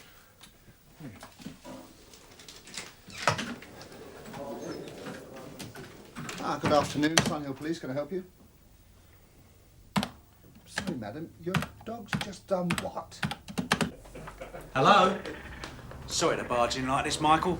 No one on reception. Mr. Lovett, It's all right, Rose. Don't worry. Hello, Kevin. How you doing? All right? Mr. Burnside, what can I do for you this time? Well, I thought you'd just like to know we've got a couple of likely suspects for your video shop break-in. Oh, good. Not too talkative at the moment, but I'm confident we're going to get a result. Might even have a couple of bodies in court for tomorrow. So, if you wouldn't mind informing your manager, Mr. Melling, we'll need him to come down and identify the stolen property. Would I know these people? I don't know. You want me to ask him? Come on. Where are you taking me? Oh, I'm sorry, you're under arrest. The video shop, remember? I ain't answering no more questions. Look, your mate is still in here. He can't even walk. Excuse me, miss. George Foster, case dismissed for lack of evidence. Then again 3 months ago, touching a woman up on the train. Yeah, all right, all right, all right. There's no need to look so cocky, Tony. And in future, if you don't want your extracurricular activities to be used against you, I suggest you clear them with the Chief Inspector. Right, Miss Goldman. Sorry to have kept you waiting, but the good news is we are not going to press charges. You can go. Why? Well, I believe that you did act in self-defence. In fact, I would charge the bloke with indecent assault if I thought it would stick. But it's my word against his, right?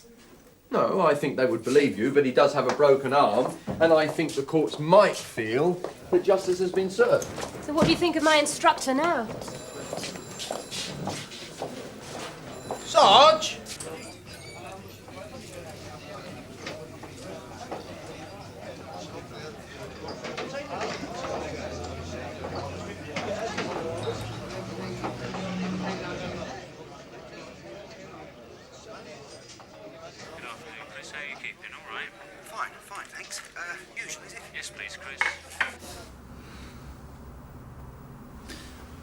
What were you doing in that pub?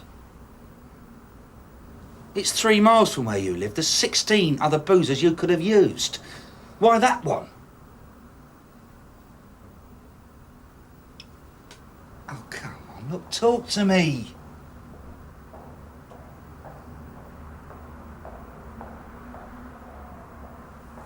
All right. I'll tell you. You don't have to say anything. I know what happened. Kevin and the other bloke knock on your door and push you and Dave into the back of a car and drive to the Greyhound. Michael's waiting in the saloon bar. You all go through to the backyard where... I told you. I ain't saying nothing.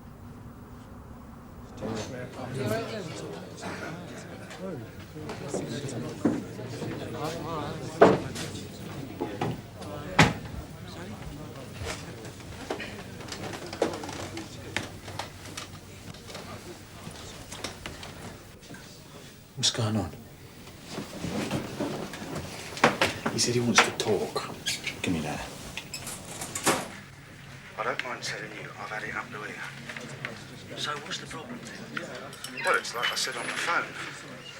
The problem is Burnside.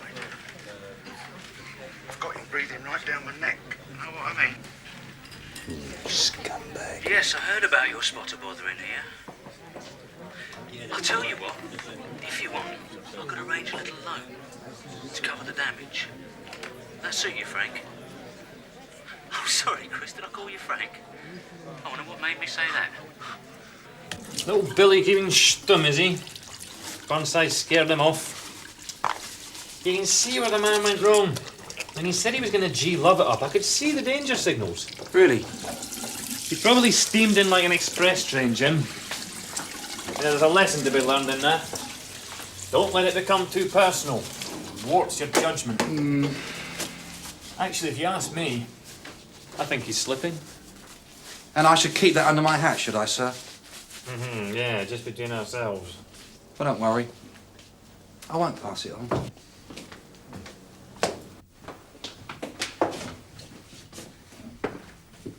Jim.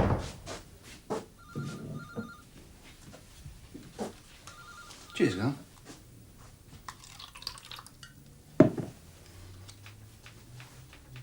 Next time, eh?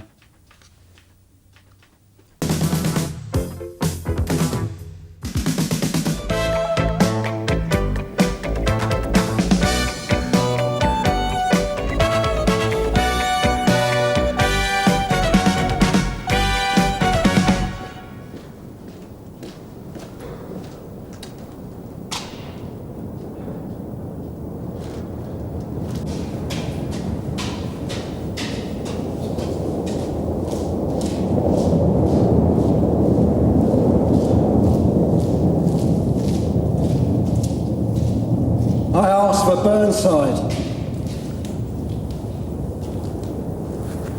Where is he?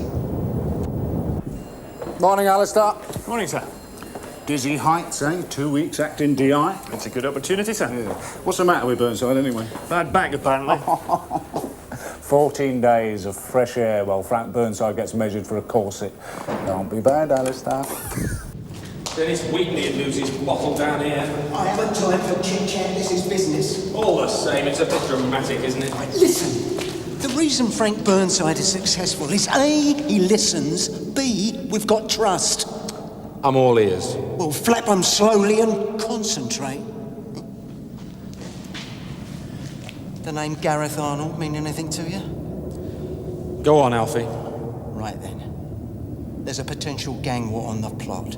Now, this SP better get back to Frank, or your mob are going to be spinning like headless chickens. This is for real, isn't it? Oh, you better believe it, sunshine. Because if what I've got to tell you gets back to me, I'm going to need a Zimmer frame. And that's if I'm lucky. Look, you don't mind being taken out of uniform again, do you? Off, Ellis? You must be joking. Anyway, you know I want to get into CID. Maybe get involved in something decent for a change. Well, I'll give you a tip, Viv. In my experience, big cases bring nothing but grief and frustration. Consistent work, well presented, is far more effective in your career.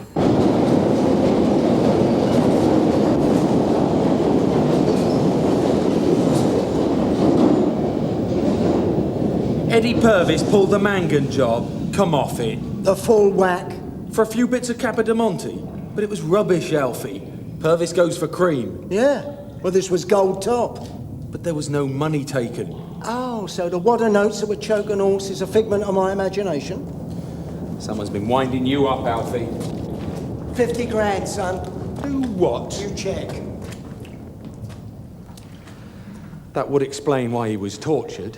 And ask Mangan about a dog biting one of them and all. Purvis? All I know is one of them was savaged. So where does this Gareth Arnold feature? He's a Geordie, right? He's just turned up and opened an antique shop on Victoria Terrace. So? He's a fence. He's got the stuff Purvis stole in the window of his shop, hasn't he? I see. He's staring him in the face. Purvis is not an happy man. Thieves fighting thieves. Sounds like good news to me. Listen, Purvis is an headbanger. At 50? He's past it.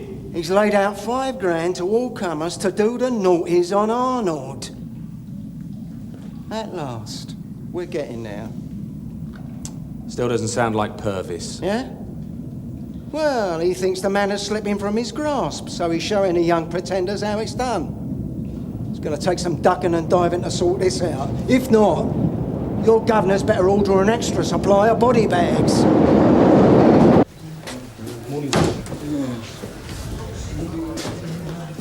Cheer up, Mike. Could be worse. Burnside could be here. Wish he was. Ah, on flexi time, are we? I'm sorry, can we talk? Come in, take a pew. Thanks. I've been following up a phone call. Oh, yeah? The Mangan job. I thought that was dead. Not now, it's not. You got a new line on it? Several, actually. Good. Where's the information from? To be honest, that's a bit delicate. Mike, I'm in the chair. I'll take the responsibility. Let me give you the information first. Mike. Now, please, listen. When Mangan was robbed, he was tied up and tortured. Baby was thrown under the bed. He was burnt on the face. For what? Some Capo de Monte and a few rings. They weren't even antiques. Thanks, Mike. I do know the circumstances of the case. There was £50,000 in his safe. When you think about it, it's so clear. He's a scrap man. He was fiddling his tax. It's simple. Of course, I can see that. I've got a name, and I know where some of the property is. And one of them was bitten by Mangan's Alsatian dog. He'll still have the marks on him. Well, come on, who is he? Eddie Purvis. That's very interesting. Let's get the file.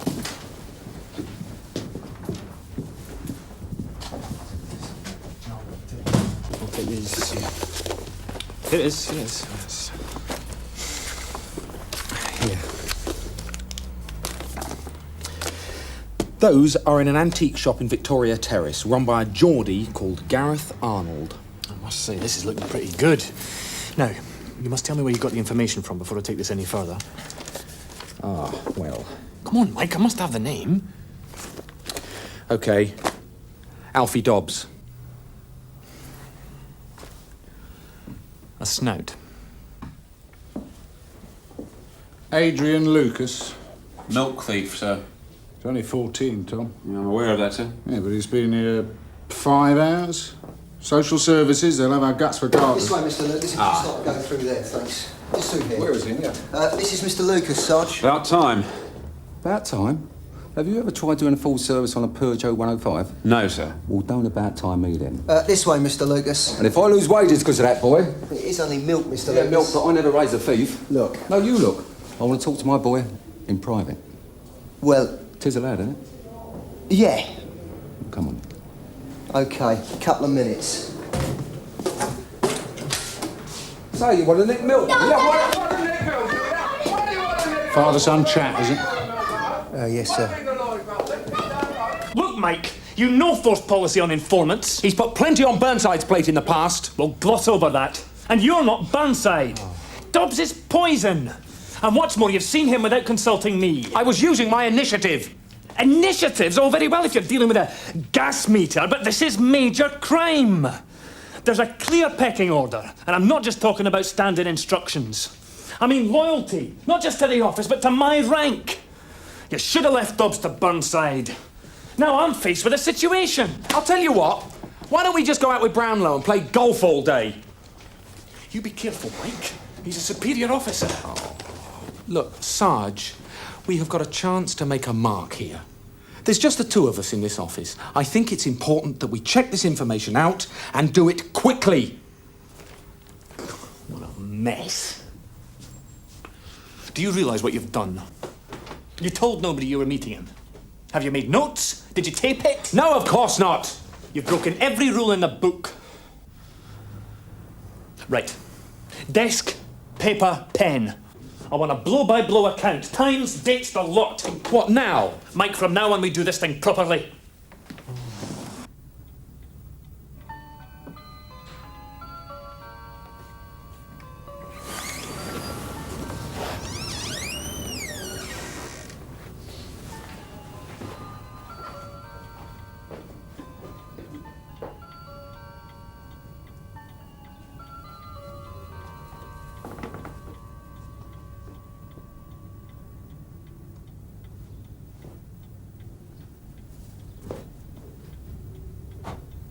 Right then, I'm warned you, OK? He wants to talk to me, he knows where to find me. Can I help you? No, just browsing. Thanks.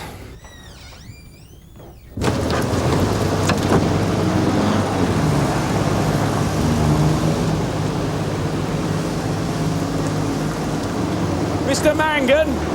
I know who you are. Can I have a word in private? No secrets round here. It's about your robbery. There may have been a development. Oh, marvellous. After 6 months, good job I didn't hold my breath. Yeah, look, I know you're upset. Upset? You be upset. Have you got them? Well, no. Come back when you have.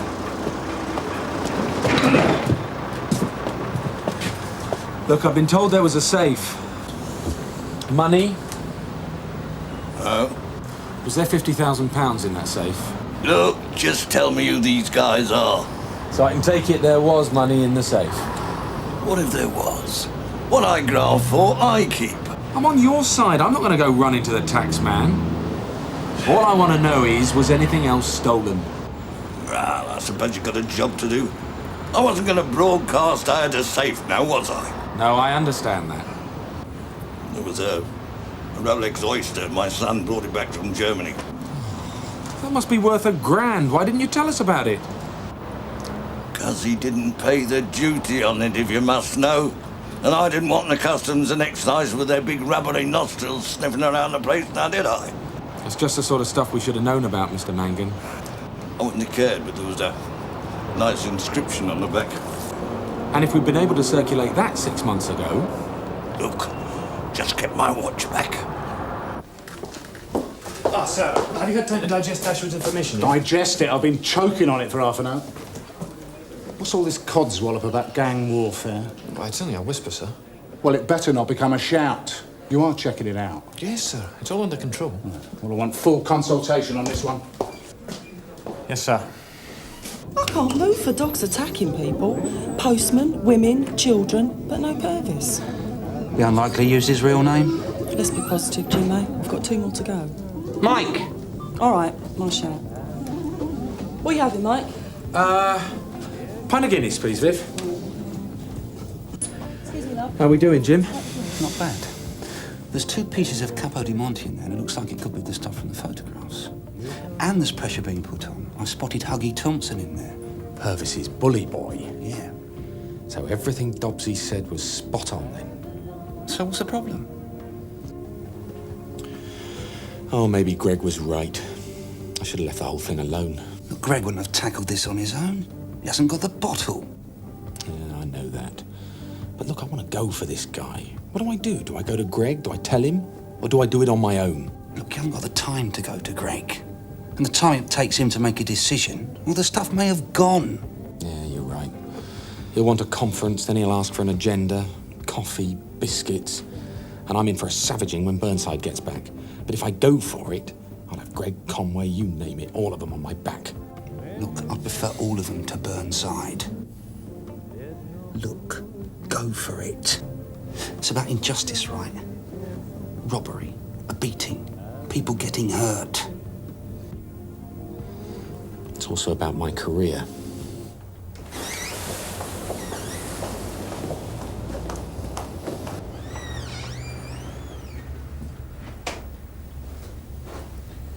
You just browsing or what? Mr. Arnold? Who's asking? Detective Constable Dashwood, WPC Martella, Sun Hill CID. And? And this is a professional visit, Mr. Arnold. And he made no reply when the allegation was put to him, Your Worship. We have reason to believe that those 2 pieces of Capo di Monte in your display cabinet are stolen property. Yeah? Prove it. I paid a fair price in good faith, mister, and can supply receipts if I have to. Can I have your name and address? Mrs. Andrews. Every time we spew out something like this, another rainforest collapses in South America. Don't I know it? There. Huggy Thompson and Purvis. Thanks. Now, what about Arnold? Absolutely nothing, just a name on a card. But the boys up north are clapping their hands he's gone. They reckon he can steal your eyes and then come back for the sockets. Who? Gareth Arnold. Ah, so we're making some headway. Yeah. Right, as soon as you've got all this together, I think we should have a quick conference. Where's Viv and Mike? Oh. Name? Ask the Lone Ranger. Gareth Arnold. What is it? Viv, you better finish off the hospitals. Sorry, Sarge. Handling. Circumstances, please. I have reason to believe that these goods were stolen in a robbery the 6th of April this year. I recovered them from Arnold's shop, and he refuses to say how he came by them. Is this correct, sir? Get nodded. Right. Address, please. What the hell's going on here? Hey, it might have escaped your notice, but I am the custody officer. Pom, it's important. It's got a bearing on this. Just give me a second. Be quick about it. You take a seat. What on earth are you playing at? That property in there is from Mangan's. Oh, you've had it identified? Excuse me. No, but Mangan is on his way down here to have a look at it. Oh, great. Congratulations. You really are still in kindergarten, aren't you, Mike? What are you trying to do to me? Look, Sarge... Get upstairs. You and me are going to talk about this properly.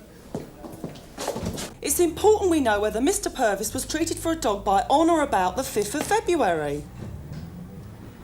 Can't? You mean won't? Yes, all right, OK, you've made your point, sir. Thank you. No joy? Nothing. There's such a thing as consultation, Mike. He was asking to be arrested. Oh, you obliged. OK, now, we're going to look at this like CID officers. How much Capo di Monte do you think exists? How much research have you done? If the stuff belongs to him, then I think you'll find it's a bit more difficult than that, Mike.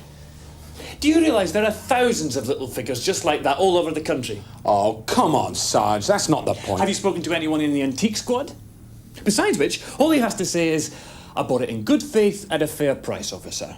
And at the same time keep a smile on his face. It's your task to prove he didn't. I'm being chained down here. That's right, you are. And a good job too. Oh, look, I know I was taking a risk, but that's not... Yeah, well, next time I'll thank you to take a risk with someone else's job, not mine. Never let police work get in the way of your career. That's...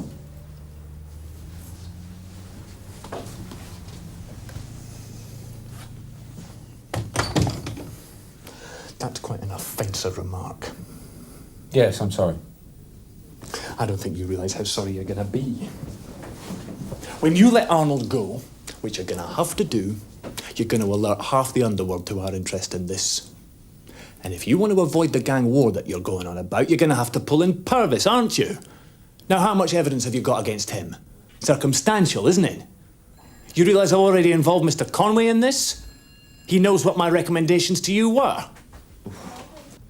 You can't wait to stitch me up, can you? Not me, Mike. Peace. Excuse me. Yeah? Mr. Mangan's downstairs. He said he's been asked to look at some gear. Better go down and talk to him then. OK. Oh, and the watch, Mike. That Rolex. I've started to circulate it, but they say... All right, Viv. Save it, will you? OK. Oh, I see. The mother's meeting's over, is it? Sorry? It might have escaped your attention, but I've a prisoner downstairs and paperwork to do. Can you point me in the right direction? Voluntary attendance register, Tom. Sheet him and throw him out. Nice to know we're being decisive. Ah! First class result, Ellison. Beg pardon, sir? That juvenile. Oh!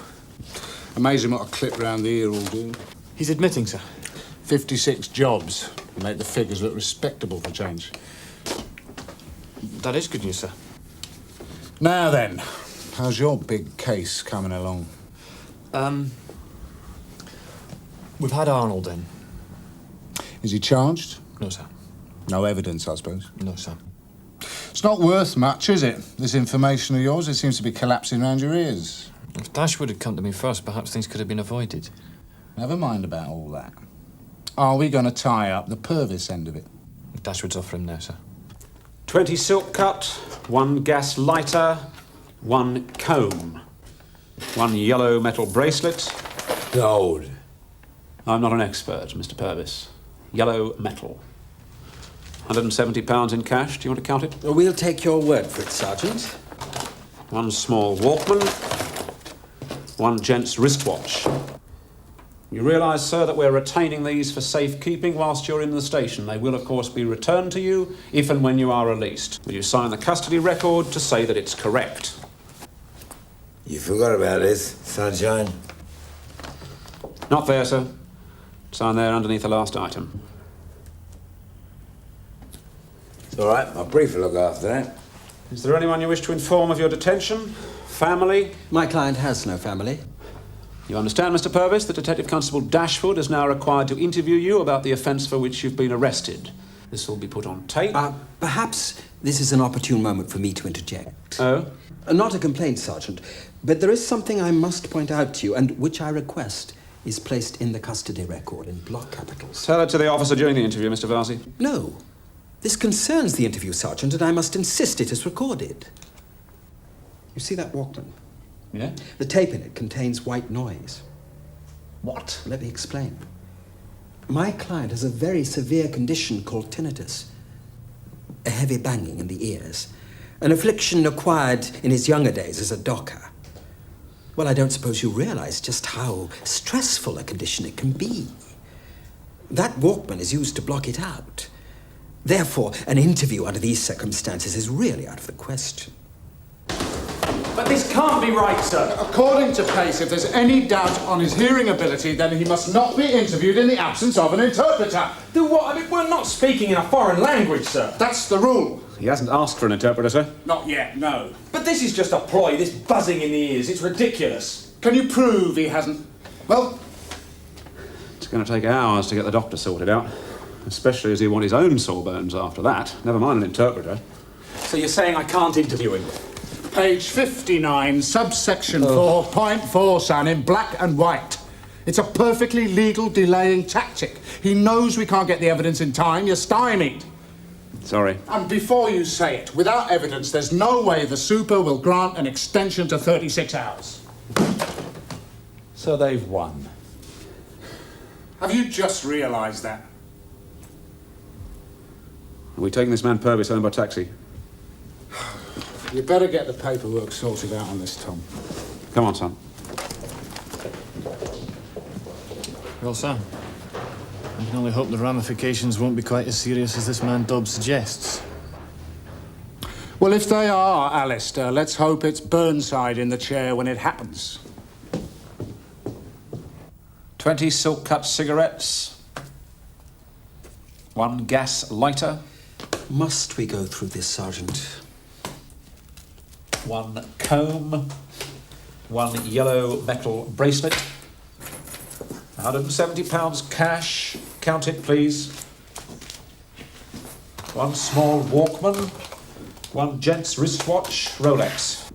Hang on a minute. Let me have a look at that. Eh? Bear with me, Sarge. What is all this? I don't have to talk to you. You did sign for this? So you say it's yours? You don't have to answer that, Eddie. Nice watch. Happy birthday, Dad. And how long have you been a father, Eddie?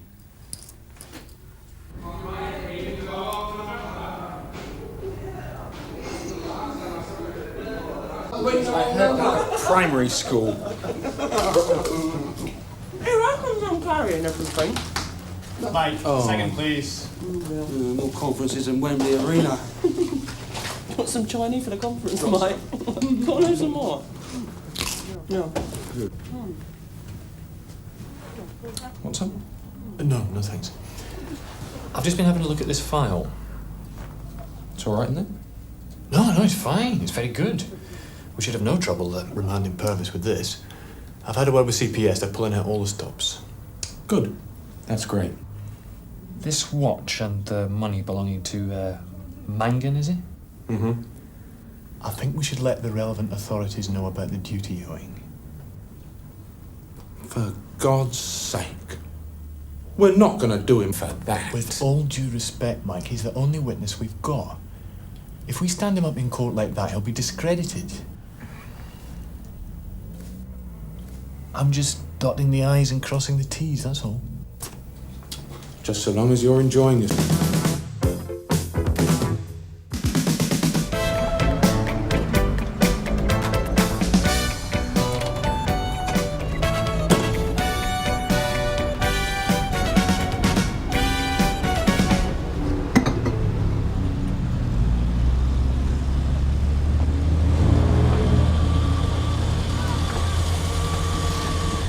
I'm the one phoned you. He's knocking her about. This is number 39, is it, love? Yes, just here. Thank you, love. Go there. Quick behind my back. Well, let the door down. He'll kill her. Police, open up. I don't know what must have happened. They don't normally fight. What do you want? Could I have a word with you, please, sir? Inside. No, it's not convenient. I'm in the middle of something. Yeah, the whole street can hear it. Is your wife in, sir? I'd like to see her, please. You're not going to come inside. Look, are we going to stand out here all day, or what?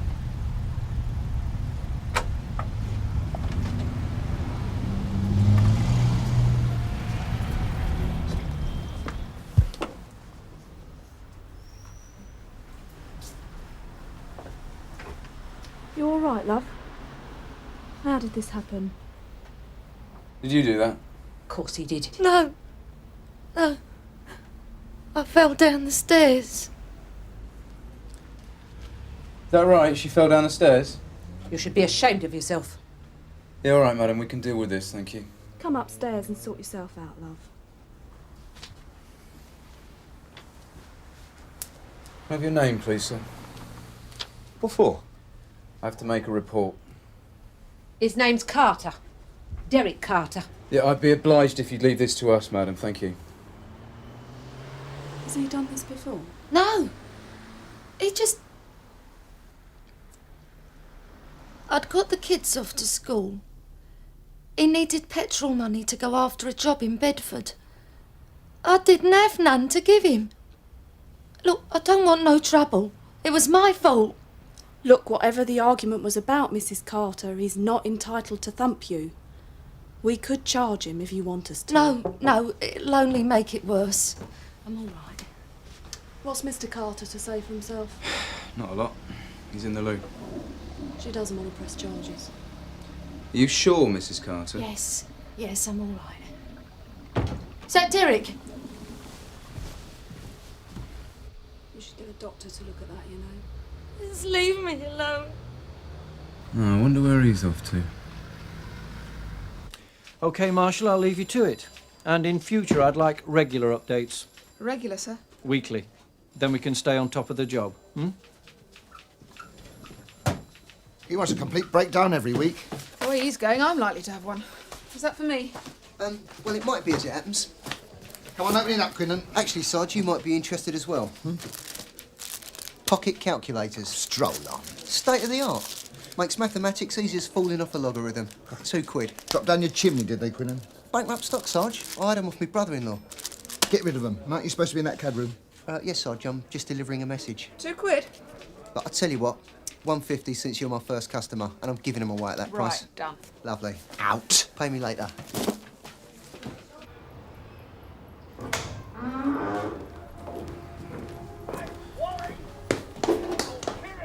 What's he doing?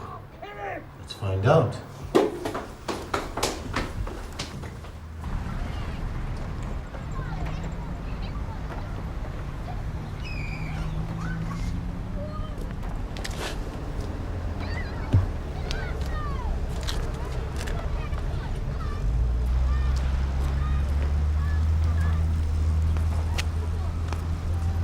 Problems?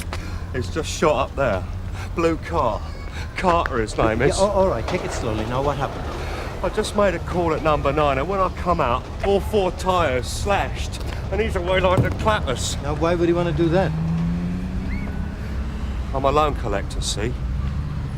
I called at Carter's house yesterday and had a bit of a ding-dong with his wife about her owings. Licensed moneylender, are you? I work for Harry Soames. Oh, do you now? Look, don't stand here gassing. You could have him. He'll turn up. Sir Oscar from DS Roach. Man by the name of Carter in blue car. Ford Escort it was. Believed to be a Ford Escort. Wanted for questioning on suspicion of criminal damage. Over.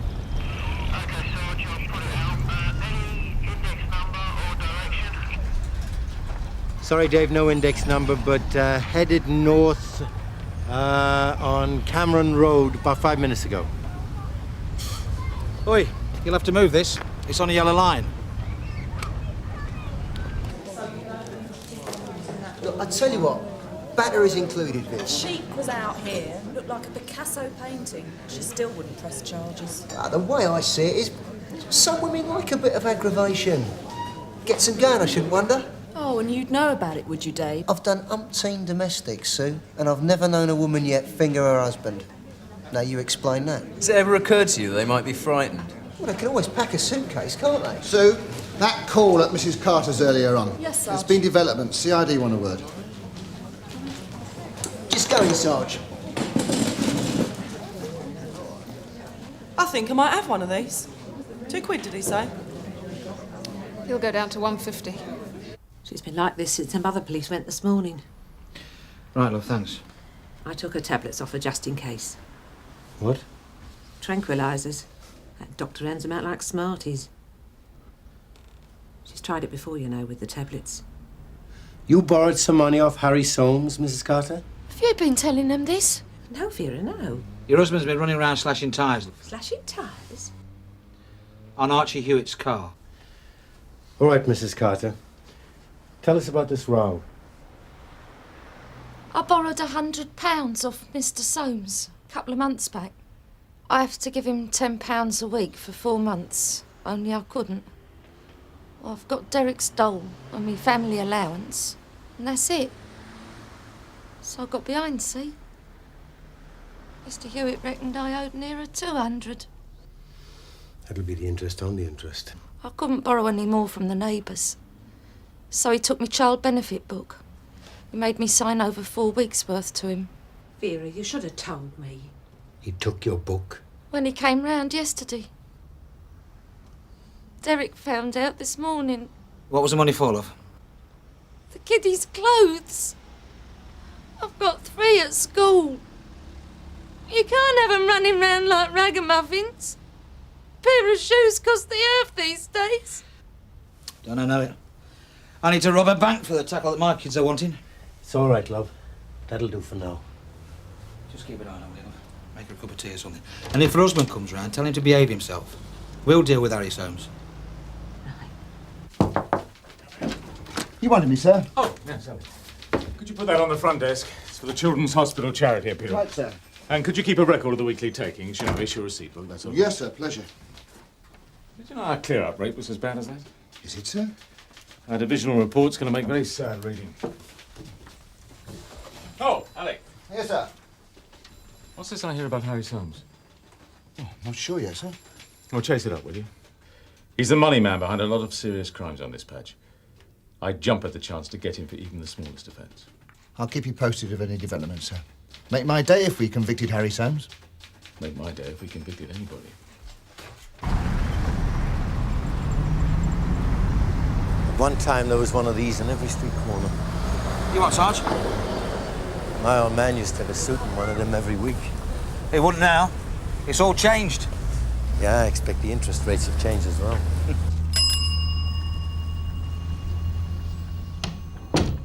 Yes, gentlemen. Mr. Soames, please. Who shall I say?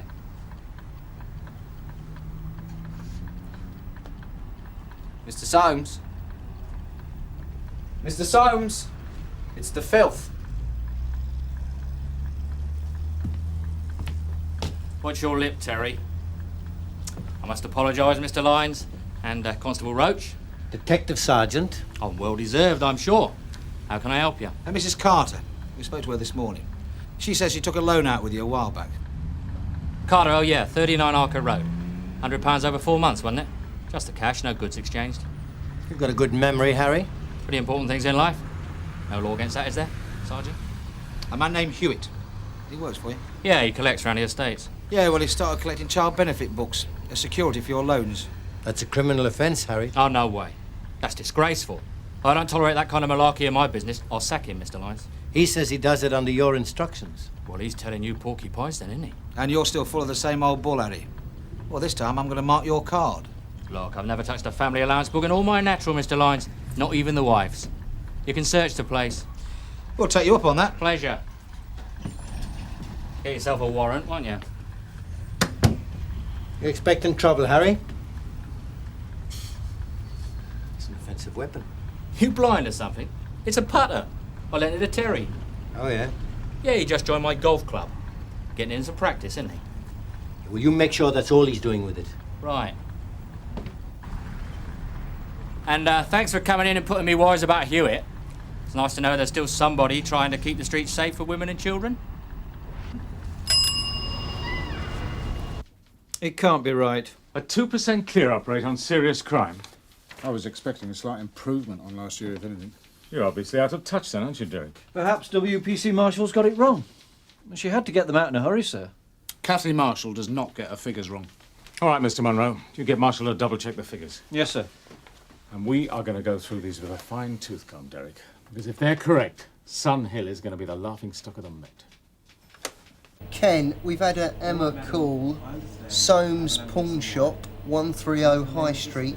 Disturbance, key holder on the premises. Over. OK, Dave, we're on our way. Yes, right thumb, bifurcation on the left, 2 ridges, and a little lake underneath. OK, Jack, thanks for that. That is wicked. A match? Spot on, mate. When we get hold of Dipper Smith, he'll be eating his dinners in the scrubs. Oh, no. What? I've added these expenses up 4 ways. Maybe you've got a finger missing. Have you counted them lately, Tosh? I'm using this. It's a calculator. I got it off Quinton for £2. You didn't. Yeah, there won't be anything wrong with this. It's a computer. Try it with 2. 2? Add 2. 16. There you go. I'll kill him.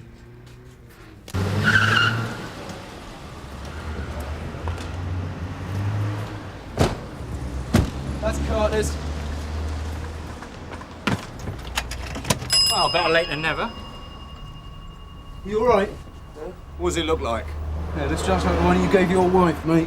The right ding-a-ling he is. Comes in here screaming blue murder, threatening to carve us up. And you poleaxed him with that? No, officer. It was instinct. I hit him with the first thing that came to hand. Yeah, just used that reasonable force to protect this person. Didn't you, my son? Awful, isn't it?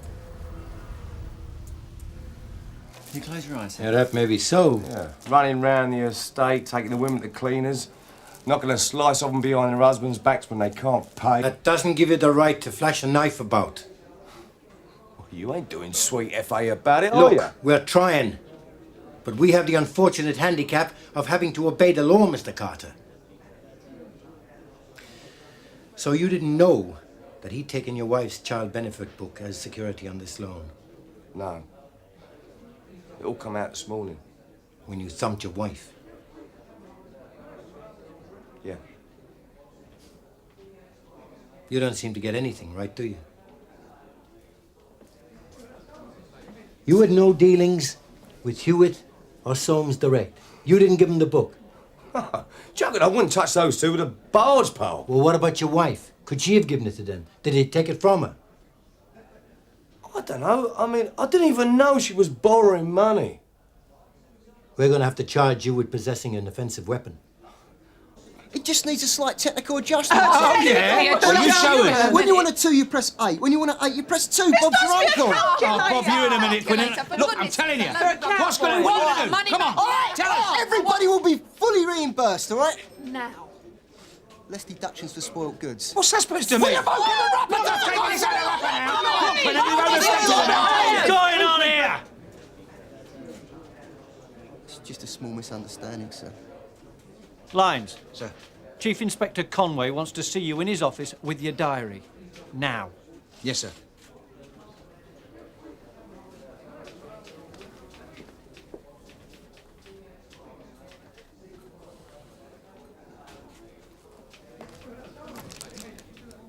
Are these yours, Quinnan?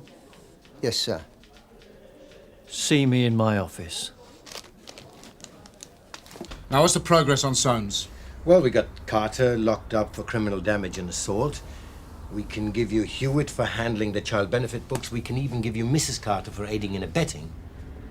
But nothing firm on Soames. Smart as a carrot, sir. What about this Hewitt character? Well, he and Soames crawled out from underneath the same stone. Chase his tail hard. Mr. Brownlow will be chuffed to bits if he can get a result. So will I. Right, sir.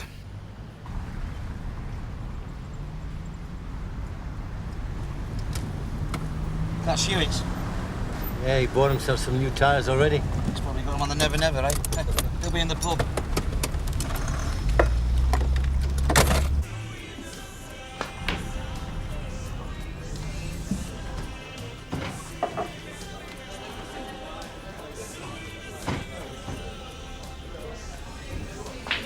Scatter like cockroaches when you arrive, don't they?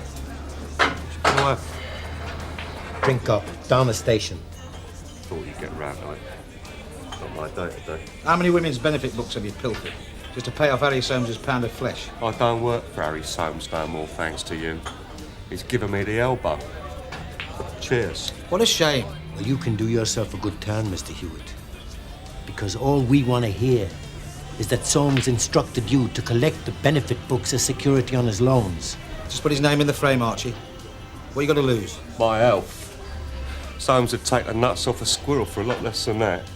Get the man a drink. Half will do nicely. Can't help you.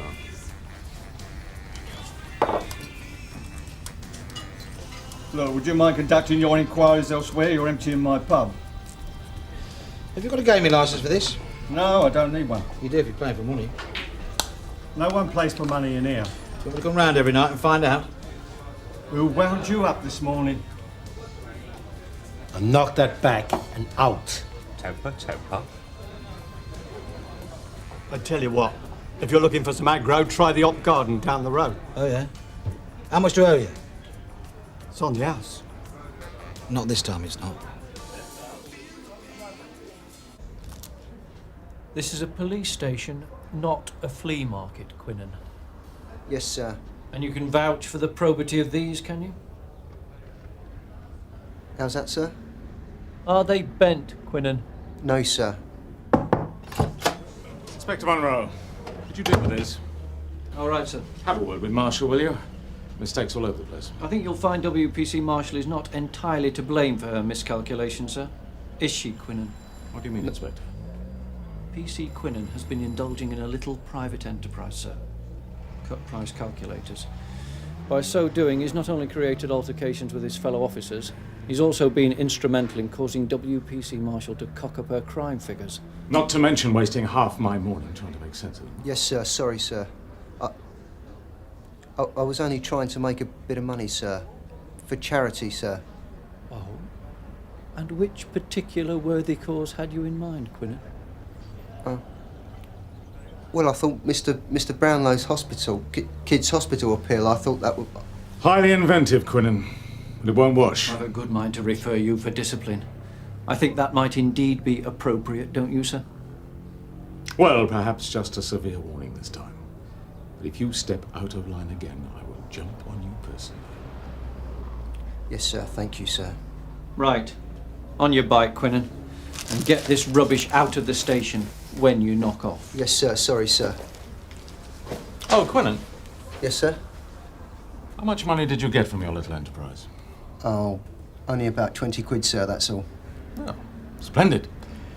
Well, give it to Sergeant Peters and make sure you get a receipt. Copy to me. And thank you very much for your efforts on behalf of the appeal. Yes, sir.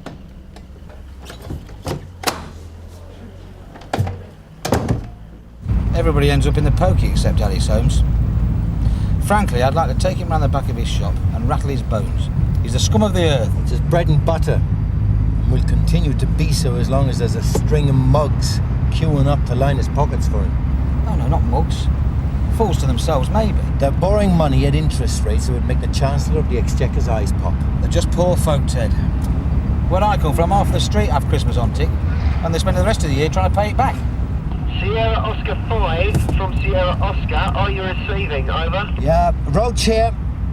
Come in, Dave. 999 call from 39 Harker Grove.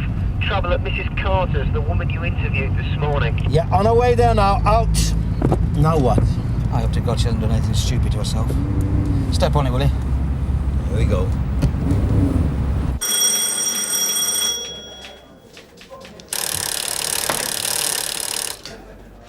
Like to see the super, please? Have you got an appointment? Some people don't need an appointment, son. Here, just give me my card. I don't usually object to officers selling goods around the factory, Alec, but keep your eye. Yes, Mr. Brownlow, just the man I wanted to see.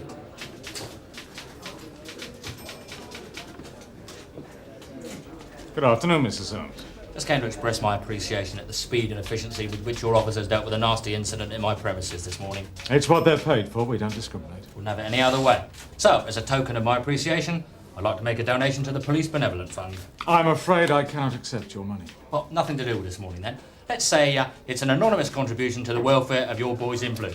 Every little bit helps, eh? No, Mr. Soames, we cannot take, nor do we want your money. Well, wouldn't want to be out of order. Let's give it to your favourite charity, eh? No sweat. And thanks very much for looking after me. Mr. Soames! Must be 100 quid there. Generous to fault, isn't he? What shall I do with it? I know what I'd like to do with it.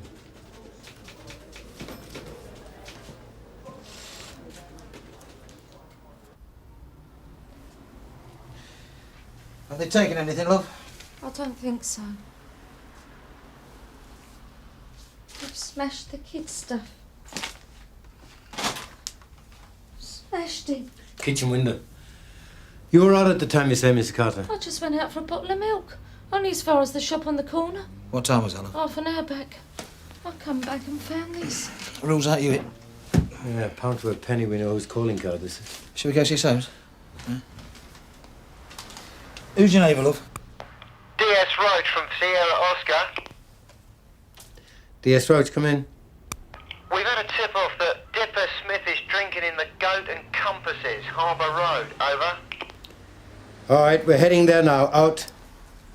I've spotted Smith. Let's go. OK. Did you get my child benefit book back? Yeah, but I'll have to hang on to it for evidence, I'm afraid, love. I need it, see. I'm skint.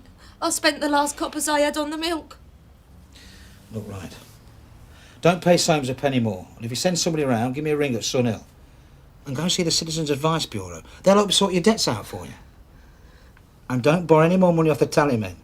They'll bleed you white. Yeah. Come on, Tosh. You couldn't just lend me a couple of quid for the meter, could you?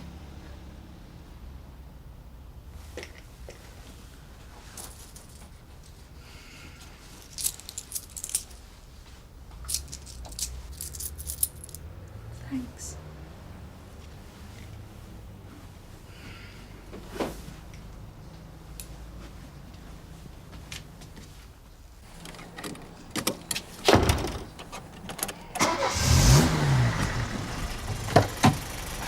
Throwing your money about on you? Well, you know. Here, you reckon I could claim that on my expenses?